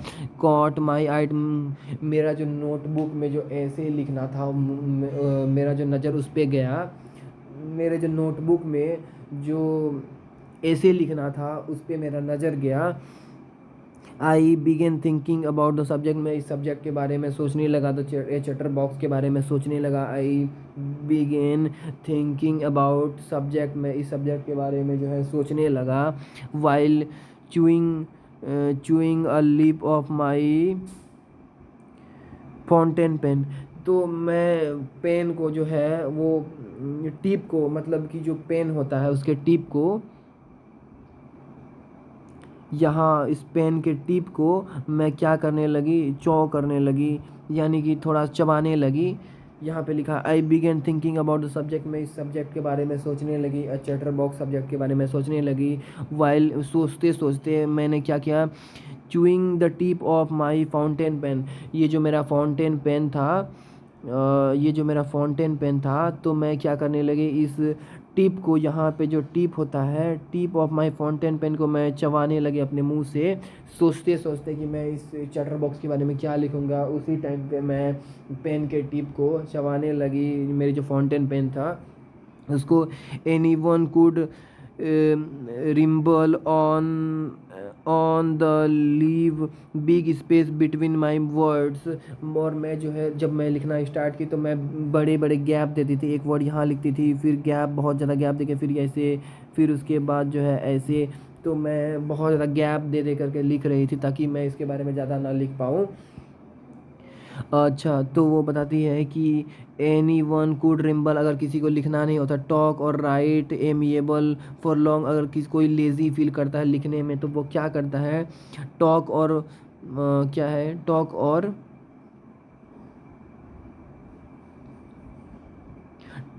और right aimlessly for a long, अगर किसी को लेज़ी फील होता है लिखने में, कोई लेज़ी फील करता है, तो वो ये बताती है कि मैं उसके सब्जेक्ट के बारे में सोचने लगी, और सोचते सोचते मैं जो फ़ोन की टिप होती है, जो टॉप पोर्शन होता है पेन का, फाउंटेन पेन का या किसी भी पेन का, तो मैं उसको चबाने लगी, मैं अपने फाउंटेन पेन के जो टिप को चबाने लगी। और अगर कोई भी person, anyone could ramble on, अगर किसी को जो है अगर लेज़ी फील होता है या फिर लिखना का पसंद नहीं आता है उसको, तो वो क्या करता है, and leave big space between this word, तो वो क्या करता है कि मतलब वर्ड के बीच में बहुत ज़्यादा स्पेस डालता है ताकि उसे कम लिखना पड़े। But the trick was to complete up, मतलब कि मेरा ये ट्रिक था कि मैं पूरे जो है इस स्टोरी को, ये सब्जेक्ट को कंप्लीट कर सकूँ। Trick was to complete up with convincing argument to prove the necessity of talking, ताकि मैं इसको पूरे अच्छे से कंप्लीट कर सकूँ, ताकि ऐसा लगे कि टीचर को मैंने सब कुछ पूरा कंप्लीट किया है। I thought and, I thought मैंने सोचा, एंड थॉट मैंने सोचा और सोचा, I and suddenly I had an idea, और सोचते सोचते क्या हुआ, मुझे एक आइडिया आया। आई रोट द 3 पेजेस, मैंने 3 पेजेस लिख डाले। मिस्टर कीजिंग, जो मेरे मैथ टीचर थे, मिस्टर कीजिंग हैज़ असाइंड मी, मुझे क्या असाइंड किया, मी, एंड वाज सेट, और क्या किया, सेटिस्फाइड, और जो है मुझे वो मैंने जो भी लिखा था मैंने सोचते सोचते 3 पेज लिखा था, और जो मेरा टीचर था मिस्टर कीजिंग, वो जो है assigned me and was satisfied, और वो मेरे काम से मैंने जो लिखा था उससे वो सेटिस्फाइड थे। I argue that talking is a student trade, और मैंने आर्ग्यू किया, I argue that talking is a student trade, and that I would do my best to keep it under control. और मैंने ये सोचा कि मैं अब इसके जो ये टीचर के अंदर में मैं जो हूँ, अब वो क्या बोलती है, I argue that talking is a student trait, मतलब जो ट्रेट होता है जो कि मतलब पेरेंट्स से स्टूडेंट के मतलब पेरेंट्स से जो चिल्ड्रन के बीच में आता है, and that I would do my best to keep it under control. तो वो टीचर और जो मतलब कि वो जो एन फ्रैंक रहती है वो सोचती है कि मैं इस टीचर के अंदर में रह करके मैं बहुत अच्छा कर सकती हूँ। तो वो सोचती है कि अब वो टीचर के सारे बात मानेंगे, कि वो मतलब टीचर जो बोलेंगे वही वो करेगी, और जो है इसके अगर वो टीचर की सारी बात मानेगी तो वो बहुत अच्छा स्टूडेंट बन जाएगी, वो ऐसा सोचती है। अब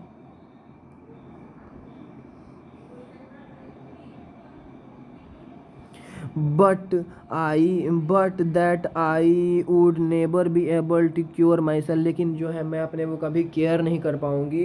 but that I would never be able to cure myself, मैं अपने आप को कभी केयर नहीं कर पाऊँगी myself of the habit, since my mother talked as much as I did if are not। और ये जो ट्रेट होता है TRAIT, ट्रेट क्या होता है कि जो पेरेंट्स का गुण जो उसके बच्चे में आता है वो उसका ट्रेट होता है, ठीक है। तो उसकी जो मॉम थी वो बहुत ज़्यादा बोलती थी, इसीलिए जो है वो उसका जो है उसके मदर से, एन फ्रैंक के जो मदर थी उसका मदर का नाम क्या था, Edith Hollander Frank. Edith हॉलेंडर flank उसकी मॉम थी, उस वो मॉम उसकी बहुत ज़्यादा बोलती थी, उसकी वजह से क्या हो गया कि एन फ्रैंक को भी वही ट्रेट उसके अंदर आ गया। तो वो जो है लेकिन वो ऐसा नहीं कर पाएगी, उसके जो टीचर ने बोले थे कि मतलब तुम बात कम करो, तुम मेरे जो पढ़ाई पे फोकस करो, तुम बहुत अच्छे स्टूडेंट बन सकती हो, लेकिन उसे लगता है कि वो अपने आप को केयर नहीं कर पाएंगी क्योंकि ये एक हैबिट है। और सिंस उसकी जो मॉम थी वो बहुत ज़्यादा बोलती थी, आई डिड ऑफ नोट, मैं ऐसा हो सकता है कि मैं ऐसा ना कर पाऊँ क्योंकि ये जो है इनहेरिट हुआ है मेरी मॉम से, एडिथ हॉलिंडर फ्रैंक से, मुझ में, एन फ्रैंक में।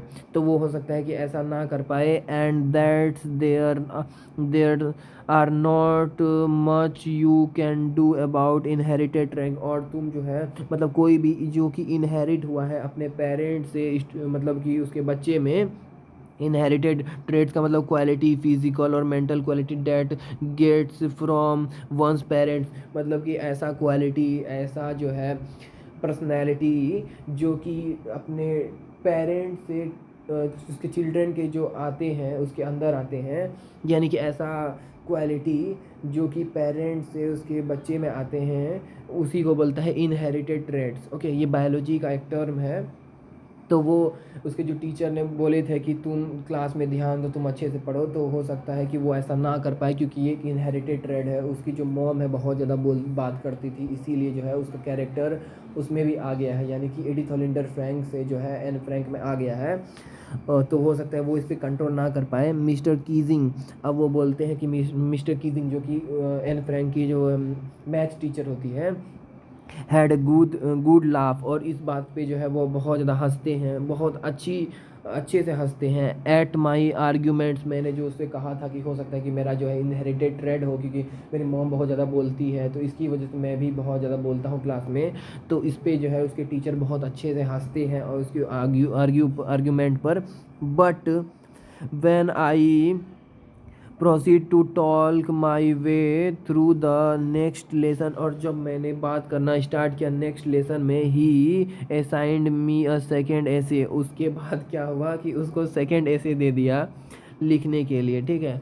क्योंकि वो आदत से लाचार थी, वो पहले भी बहुत ज़्यादा बात करती थी क्लास में, उसके बाद फिर से जब वो नेक्स्ट लेसन में भी बात करना स्टार्ट की तो उसके टीचर ने सेकेंड ऐसे उसे लिखने के लिए दे दिए थे। अब इस बार क्या टॉपिक मिलता है देखते हैं। This time I was suppose to be अब वो ऐसा उसको टॉपिक मिला है an incorrigible chatterbox मतलब ऐसा चैटर बॉक्स, यहाँ पे इन कोरिगिबल, इन CORRIGI, इनकॉरिगेबल का मतलब होता है something that can't be corrected, ऐसा चीज़ जिसको कभी कैजुअली बैड क्वालिटी, ऐसा घटिया क्वालिटी, ऐसा बैड क्वालिटी जो कि कभी भी मतलब कि सही नहीं किया जा सकता। मतलब कि अगर किसी कैरेक्टर को ये है कि वो कभी भी बदल नहीं सकता तो उसी को बोलते हैं इनकॉरिगेबल।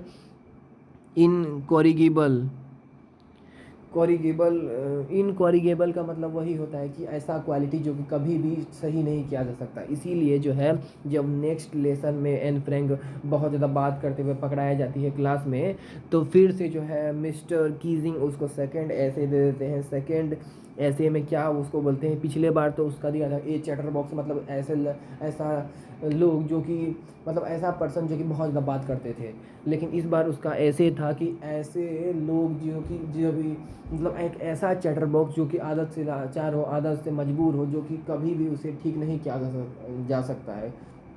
ठीक है, इस बार उसका जो टॉपिक मिला था an incorrigible chatterbox, I handed it, मैंने जो है वो लेट मतलब कि लिखा उसके ऐसे के बारे में। And mister Keesing had nothing to complain, और इस बार जो है मिस्टर कीजिंग जो है उस मेरे कोई कंप्लेन नहीं किए, क्योंकि वो जानते थे कि एक ऐसा कैरेक्टर है इसके पास जो कि कभी भी ठीक नहीं किया जा सकता, ये हमेशा बात ही करेगी, वो मतलब कभी सुधरने वाली है नहीं, इसीलिए जो है कोई भी कंप्लेन नहीं किया about for two whole lesson. और हम कभी भी इसके बारे में आप कंप्लेन नहीं की, क्योंकि वो जानते हैं कि आदत से वो मजबूर है, वो बात करेगी ही करेगी, इसीलिए अब से जो है टीचर्स पे ध्यान ही नहीं देते हैं। एन फ्रैंक पे जो मिस्टर कीजिंग है वो अब एन फ्रैंक पे ध्यान ही नहीं देते हैं, क्योंकि जानती है कि ये एक इनहेरिटेड ट्रेड है, उसकी जो कैरेक्टर उसके मॉम से आई है, तो वो बात करेगी ही, वो इनकोरिजेबल है, मतलब उसके पास ऐसा क्वालिटी है जो कि कभी भी ठीक नहीं किया जा सकता है। इसीलिए जो उसके टीचर अब वो कोई भी उसे कंप्लेन नहीं कर सकते हैं,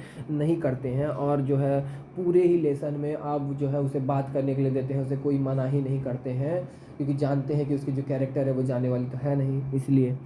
However, during the third lesson he had finally had enough, और इस बार वो जो है मतलब कि लास्ट लेसन जो थर्ड लेसन है उसमें जो है he had finally had enough, और वो बहुत ज़्यादा गुस्सा हो चुके थे।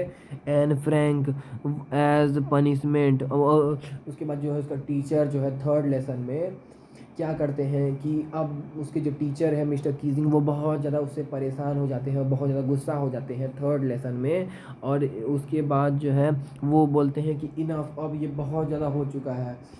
तो एन फ्रैंक वाज पनिश, फिर से एन फ्रैंक को जो है फिर से पनिशमेंट देते हैं फॉर टॉकिंग इन क्लास, मतलब क्लास में बात करने के लिए उसे पनिशमेंट देते हैं, क्योंकि इस बार बहुत ज़्यादा हो चुका था।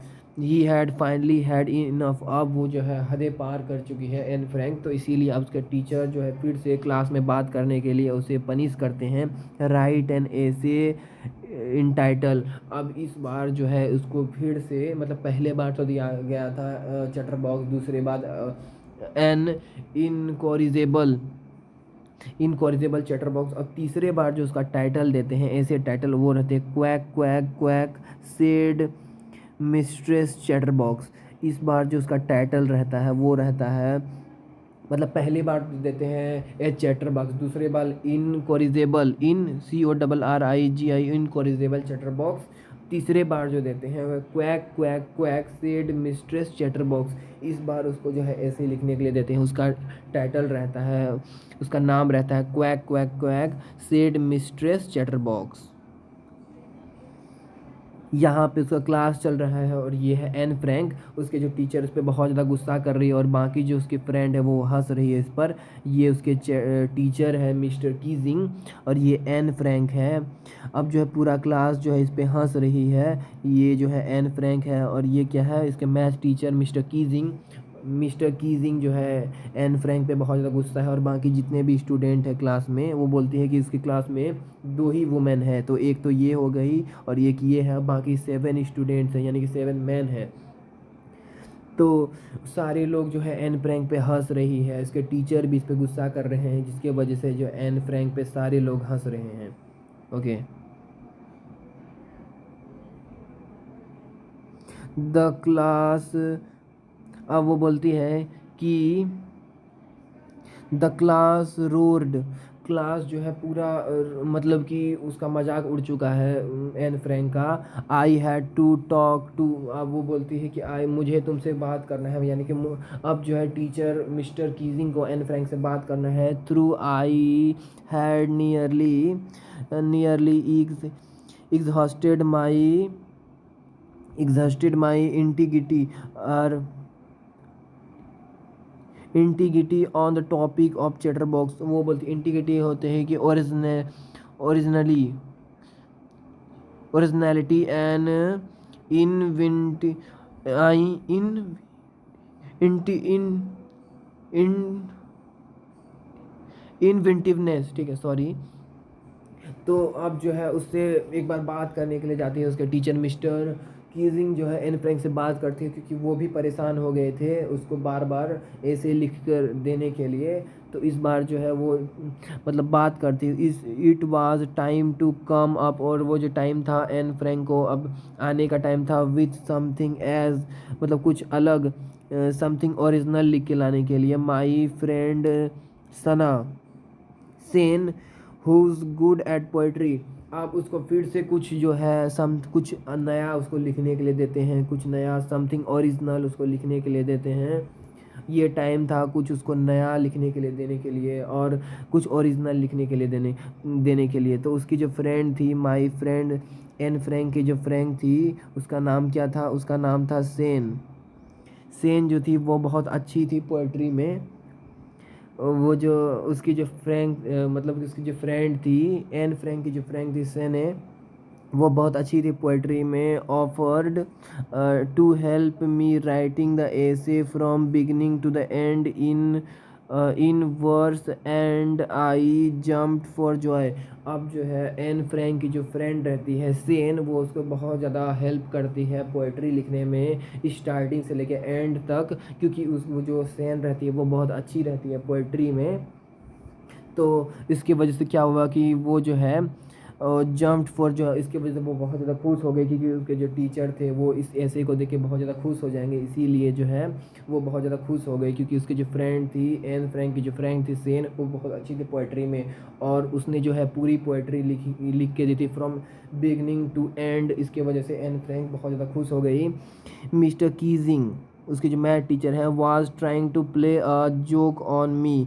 अब उसके जो टीचर थे वो उस पर एक जोक करते हैं, प्ले ए जोक ऑन मी, मुझ पर एक मजाक उड़ाते हैं, विथ दिस रेडिकुलस सब्जेक्ट। अब इस रेडिकुलस सब्जेक्ट जो जिस पे वो बहुत ज़्यादा बात करती है चैटर बॉक्स।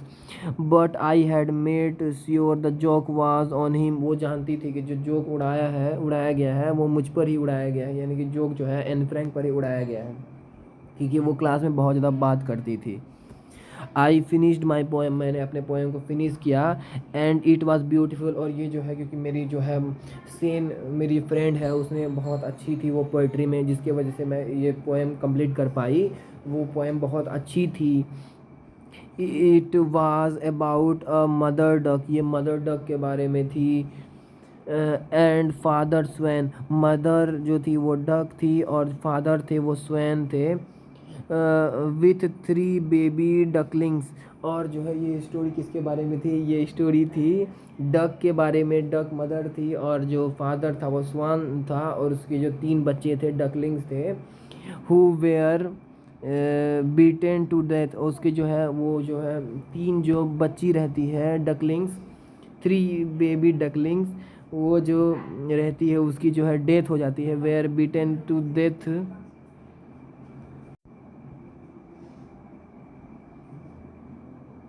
तो वो जो कहानी था वो बहुत ज़्यादा ब्यूटीफुल था। वो जो कहानी था अबाउट द मदर डक के बारे में था, और जो फादर स्वैन के बारे में था, यानी कि मम्मी डक थी और उसका जो फादर था वो स्वैन था, उसके 3 बच्चे थे द 3 बेबी डकलिंग्स, जो कि ब्रिटेन में उसका डेथ हो गया था। और डेथ ही क्यों हुआ था, क्योंकि उसका जो फादर के वजह से उसका डेथ हुआ था, क्योंकि वो बहुत ज़्यादा बोलती थी। तीनों जो डकलिंग्स थी द 3 बेबी डकलिंग, वो बहुत ज़्यादा बोलती थी, जिसकी वजह से उसका फादर ने ही उसका डेथ कर दिया था, क्योंकि वो बहुत ज़्यादा बोलती थी। लकली मिस्टर पंपरे Keesing to the joke right way. अब जो है उसके जो टीचर है मिस्टर कीजिंग, वो जोक को बहुत अच्छे राइट वे में लेते हैं, और वो एन फ्रैंक समझ जाती है कि जो जोक हुआ है मेरे पर ही हुआ है। मेरे बारे में ही हुआ है। ही रीड द, उसके बाद वो पढ़ती है, उसके बाद क्या पढ़ती है वो, the poem to the class, अब वो पोएम पूरे क्लास में पढ़ती है।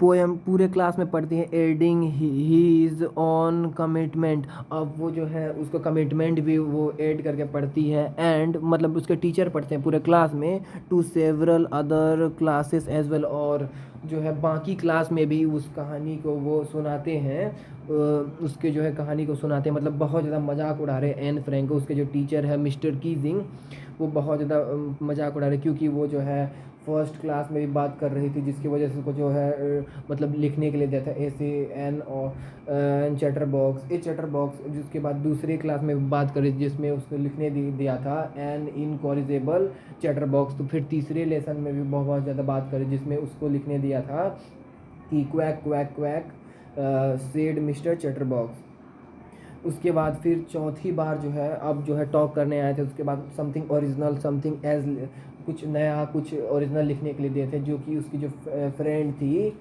उसने, जो कि बहुत अच्छी थी पोएट्री में, पूरे पोएट्री को उसने खुद ही लिखा था, मतलब वो उसके फ्रेंड ही ने पूरे लिखा था from beginning to the end, जो कि कहानी बहुत अच्छी थी।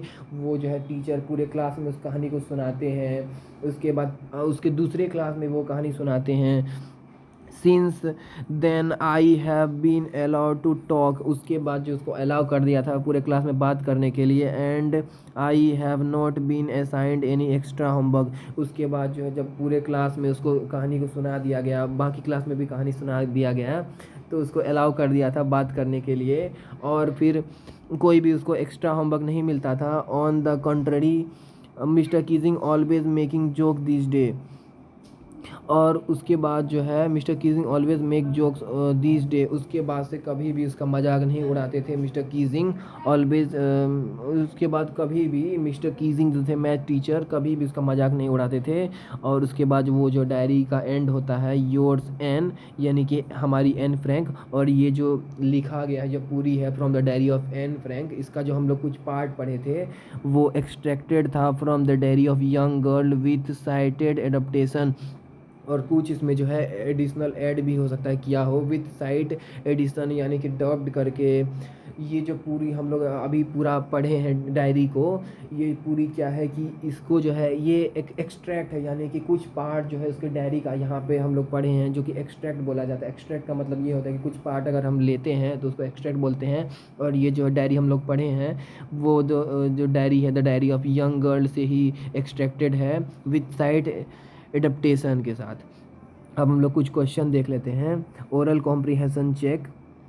तो इसमें पहला क्वेश्चन है कि why was mister Keesing annoyed with an, क्यों गुस्सा थे, क्योंकि वो पूरे क्लास में बात करते थे, फर्स्ट क्लास में, सेकंड क्लास में, थर्ड क्लास में, पूरे क्लास में बात करते थे, इसीलिए जो है मिस्टर कीजिंग इनसे गुस्सा थे। What did he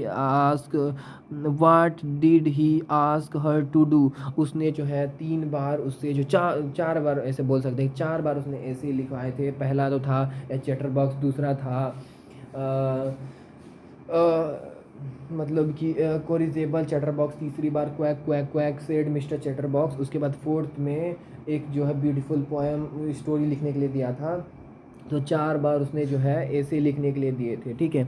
how did Anne justified her being a chatterbox in her essay, कैसे उसने ऐसे में जस्टिफाई किया कि वो एक चैटर बॉक्स है, क्योंकि जो है उसकी मॉम भी बहुत ज़्यादा बात करती थी, एडिथ हॉलेंडर फ्रैंक, उसकी जो मदर थी वो भी बहुत ज़्यादा बात करती थी। उसने बताया कि उसका जो कैरेक्टर है, बात करने का कैरेक्टर, वो उसकी मॉम से ही आया, उसकी मदर से ही आया था, एडिथ हॉलेंडर फ्रैंक।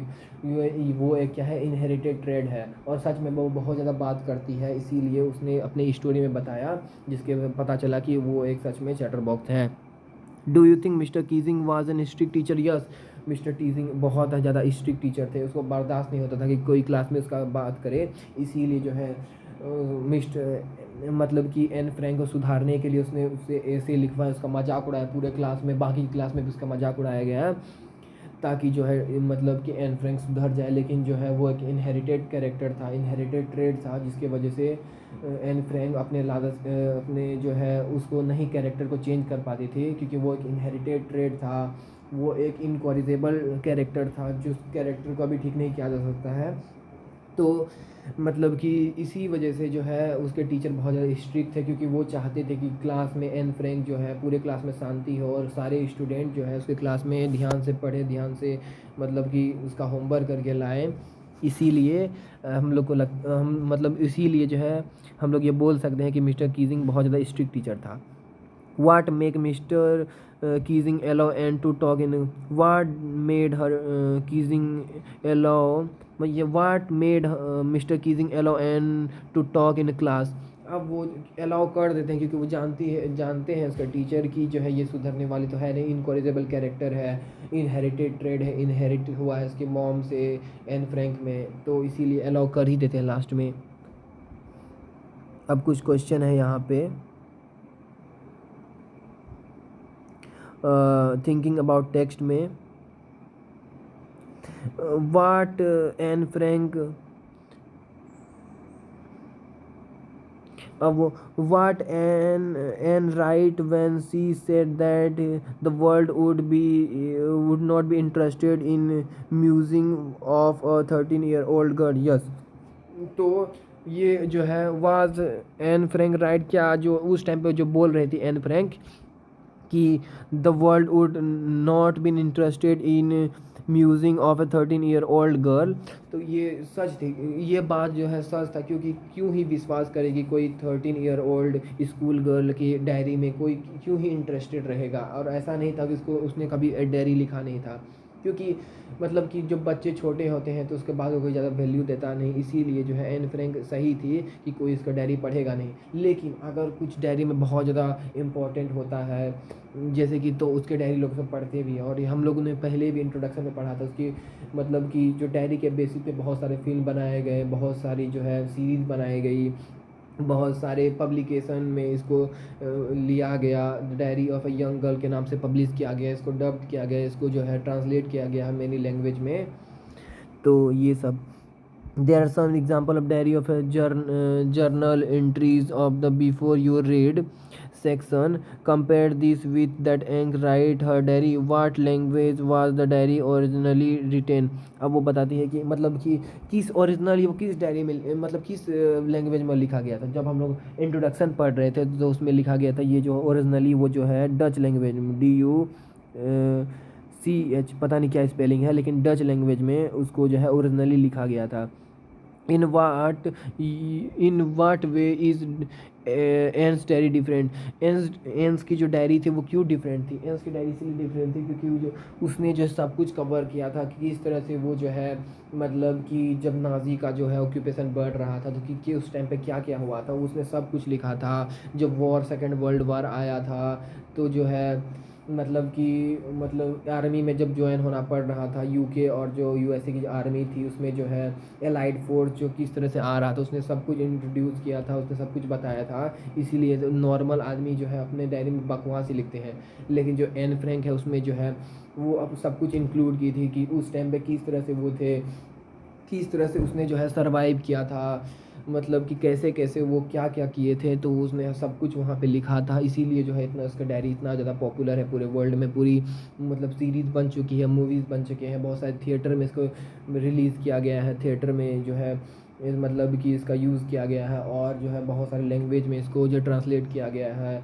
ओरिजिनल से बहुत ज़्यादा ट्रांसलेट किया गया है, बहुत सारे जो है पब्लिकेशन में इसको मतलब कि पब्लिकेशन में इसको इस्टेब्लिश किया गया है। और इसी तरह से why did Anne needed to give a brief sketch of her family? उसने अपने क्यों दी है एन फ्रैंक अपने फैमिली के बारे में, क्योंकि वो हर एक चीज़ जो है अब नोट करके रखती है डायरी में। उसके पास कोई रियल फ्रेंड नहीं है तो वो हर एक चीज़ जो है अपने डायरी को बताती है, क्योंकि वो उसका कहना ये है कि पीपुल से ज़्यादा जो मतलब कि पेशेंस रहता है वो डायरी में रहता है, यानी कि उसके पेपर में रहता है। तो इसीलिए वो सब कुछ जो है अपने डायरी में लिखती है, इसीलिए उसने फैमिली के बारे में भी उसने डायरी में ही लिखा था।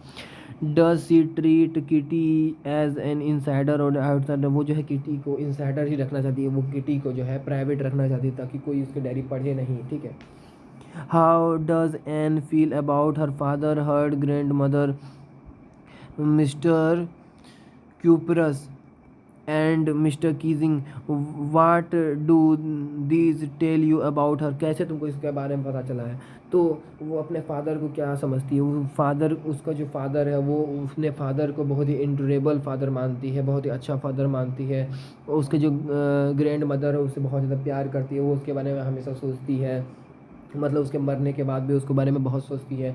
जब उसका जब बर्थडे आया था, जब वो उसकी दादी का डेथ हो गया था 1942 में, तो उसका जब बर्थडे था पूरा डेडिकेटेड था to our third grandmother. उसने जो है उसके बर्थडे में उसके लिए कैंडल रखे थे फॉर द पीस के लिए, ताकि उसको जो है रेस्ट इन पीस मिल सके, उसको उसकी आत्मा को शांति मिल सके। इसीलिए जो उसका बर्थडे हुआ था तो उसने कैंडल जलाए थे। उसके बारे में बहुत ज़्यादा वो अपनी दादी से बहुत ज़्यादा प्यार करती है, वो उस दादी के बारे में बहुत ज़्यादा सोचती है। उसका जो बर्थडे था 1942 वाला बर्थडे, तो वो अपनी दादी के लिए डेडिकेटेड था, उसकी आत्मा की शांति के लिए, उसको रेस्ट इन पीस के लिए। और इसलिए जो है वो अपने लिए नहीं वो बर्थडे मनाई थी, अपनी दादी के लिए मनाई थी। ठीक है, इस तरह से पता चलता है। मिस्टर क्यूपरस जो है किस तरह से थे, तो मिस्टर क्यूपरस जो थे उसकी जो हेड मिस्ट्रेस थी, वो जो कि उसे बहुत ज़्यादा प्यार करती थी, और वो उसके लिए जो है वो एक प्रीटीएस्ट गर्ल थी। लेकिन मिस्टर कीजिंग के लिए वो एक चैटर बॉक्स थी। वो अपने जो क्लास में बहुत ज़्यादा मैथ क्लास में, क्योंकि मैथ उसको पसंद नहीं था, उसको डर था कि वो हो सकता है कि मैथ में ही फेल हो जाए। तो क्योंकि वो मैथ में अच्छी नहीं थी, वो मैथ में क्लास में बात करती थी, इसीलिए जो है मिस्टर कीजिंग उसको बिल्कुल भी पसंद नहीं करते थे और उसको एक चैटर बॉक्स बोलते थे। वो ऐसी लड़की जो कि बहुत ज़्यादा बात करती हो। What does Anne write in her first essay, अब जो है एन फ्रैंक अपनी फर्स्ट एसे में क्या लिखता है, तो एन फ्रैंक अपनी फर्स्ट एसे में एक चैटर बॉक्स के बारे में लिखता है, जो कि उसके जो टीचर रहते हैं, मैथ टीचर मिस्टर कीजिंग, उसको लिखने के लिए देते हैं। Anne says teacher are the most unpredictable, हाँ, क्योंकि वो टीचर का दिमाग कभी प्रिडिक्ट नहीं किया जा सकता है। वो जो है टीचर का दिमाग बार बार चेंज होते रहता है, इसीलिए वो जो है वो बोलती है कि teacher is a unpredictable most unpredictable creature on the earth. वो अपने टीचर को बोलती है teacher are the most unpredictable creature on the earth. ठीक है। इज़ मिस्टर कीजिंग अनप्रिडिक्टेबल, हाँ, मिस्टर कीजिंग भी थे जो अनप्रिडिक्टेबल थे। वो उसको कभी कुछ बोलते थे, कभी कुछ ऐसे लिखने के लिए देते थे, कभी कुछ ऐसे लिखने के लिए देते थे, तो अनप्रिडिक्टेबल थे। कभी उसने एक चैटर बॉक्स लिखने के लिए दिया, कभी इनक्रेडिबल चैटर बॉक्स, कभी कभी quack quack quack said mister chatter box, कभी उसने अलग ऐसे कुछ लिखने के लिए दिया, समथिंग एज समथिंग ओरिजिनल लिखने के लिए दिया था। ठीक है, इस तरह से पता चलता है। वाट डज दिस स्टेटमेंट, अब जो है okay,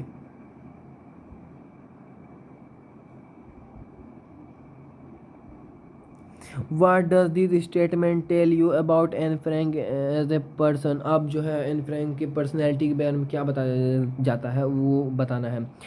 we don't seem to be able to get any closer and that's the problem, maybe it's my fault that we don't confined in each other. अब वो बोलती है कि उसके पास कोई रियल फ्रेंड नहीं है, वो पूरे जो है वर्ल्ड में अलोन है, कोई भी ऐसा नहीं है जिसको वो पूरी बात बता सके, ताकि उसका जो पर्सनल बात जो है वो प्राइवेट ही रह सके। इसीलिए वो लिखती है कि ऐसा प्रॉब्लम है, हो सकता है कि मैंने ही ध्यान ना दिया हो, मेरा कोई फ्रेंड बनना चाह रहा हो रियल फ्रेंड, लेकिन मैंने ही ध्यान नहीं, और वो अपना जो कैरेक्टर को चेंज भी नहीं करना, मतलब मैं अपने कैरेक्टर को चेंज नहीं करना चाहती, इसीलिए जो है मैं डायरी लिखना स्टार्ट की हूँ, ताकि मैं अपने फीलिंग को बता सकूँ, मैं अपने फीलिंग को जो है बयां कर सकूँ डायरी में ही। ठीक है। I don't want to jot down the fact in this diary and way most people would, but I want to diary be my real friend my friend। तो वो बोलती है कि उसका कोई अभी तक तो इसका रियल फ्रेंड बना नहीं है, तो इसीलिए जो है वो डायरी को ही अपना रियल फ्रेंड बोलती है, अपने उसको डायरी को ही अपना बेस्ट फ्रेंड मानती है, उसका नाम भी लिखती है किटी। और जो है क्योंकि वो बोलती है कि डायरी में जो पेजेस रहते हैं और पेजेस में ज़्यादा पेशेंस रहते हैं देन ए मैन, तो इसीलिए जो है वो डायरी को ही अपना जो है बेस्ट फ्रेंड मानती है, क्योंकि डायरी को अभी कोई मतलब कि उसका बात लीक नहीं होगा, उसका जो प्राइवेट बात है वो पर्सनल ही रहेगा, मतलब पर्सनल बात प्राइवेट ही रहेगा। इसीलिए Margot went to Holland in December, Margot जो है दिसंबर में हॉलैंड चली and I followed in February when I was plonked down the table as a birthday present for Margot. अब वो भी क्या करती है, जैसे ही उसकी जो फादर हॉलैंड शिफ्ट हो जाते हैं, उसके बाद मदर भी उसका जो है मतलब शिफ्ट हो जाते हैं सितंबर में, फिर जो हॉलैंड है मतलब मार्गोट है, सॉरी, पहले उसके फादर जो है ओटो फ्रैंक वो शिफ्ट कर जाते हैं 1933 में। उसके बाद जो उसकी मॉम रहती है वो सितंबर में शिफ्ट हो जाती है हॉलैंड, एडिथ हॉलैंडर फ्रैंक। उसके बाद जो है मार्गोट फ्रैंक भी जो है वो हॉलैंड में शिफ्ट हो जाती है दिसंबर में, लेकिन जब जनवरी का टाइम आता है 1934, तो उसके बाद जो है वो मार्गोट, उसके मतलब कि मार्गोट का जो है बर्थडे सेलिब्रेशन के लिए एन फ्रैंक भी जो है वो भी हॉलैंड शिफ्ट हो जाती है। ठीक है। If you ask me, there are so many dummies that about a quarter of the class would be kept back, but the teacher are the most unpredictable creature in the। वो बताती है कि तुम चिंता मत करो तो कि तुम पास हो जाओगे या फेल हो जाओगी। अगर तुम फेल भी हो गई तो इस क्लास में जो है 1/4 मतलब कि 1/4 क्वार्टर डमीज़ है जो कि पढ़ने लिखने में बिल्कुल भी अच्छे नहीं हैं। तो तुम चिंता मत करो, तुम्हारे पास बहुत सारे फ्रेंड रहेंगे। अगर तुम फेल भी हो गई तो कोई दिक्कत नहीं है, क्योंकि इस क्लास में बहुत सारे डमीज़ हैं जो कि बिल्कुल भी पढ़ते नहीं हैं। और टीचर जो है अनप्रिडिक्टेबल क्रिएचर है, मतलब टीचर के दिमाग में कभी कुछ आता है कभी कुछ आता है। और ये और लास्ट क्वेश्चन ये है कि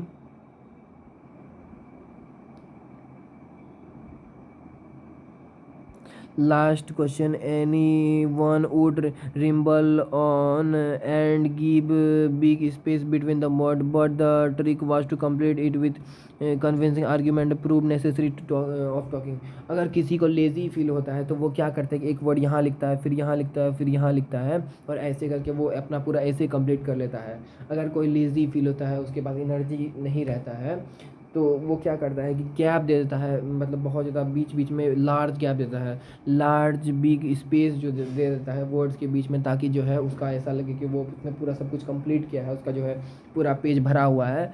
लेकिन ये एक ट्रिक है कंप्लीट करने का, और मतलब कि ऐसे जो है हम लोग कंप्लीट कर सकते हैं और मतलब टीचर को दिखा सकते हैं ताकि उसे लगे कि हाँ स्टूडेंट ने लिखा है। लेकिन ये एक ट्रिक होता है, अगर हम लोग पूरा सब कुछ ऐसे ऐसे करके लिखेंगे तो एक वर्ड में हम लोग को बहुत सारे लिखना पड़ेगा। अगर हम बीच में लार्ज स्पेस देंगे तो हम लोग क्या करना पड़ेगा, अगर हम लोग लार्ज स्पेस देंगे तो हमें बहुत कम ही लिखना पड़ेगा और ये पूरा कंप्लीट हो जाएगा। इसी के साथ हमारा चैप्टर भी कंप्लीट होता है। मिलते हैं नेक्स्ट वीडियो में। Okay bye.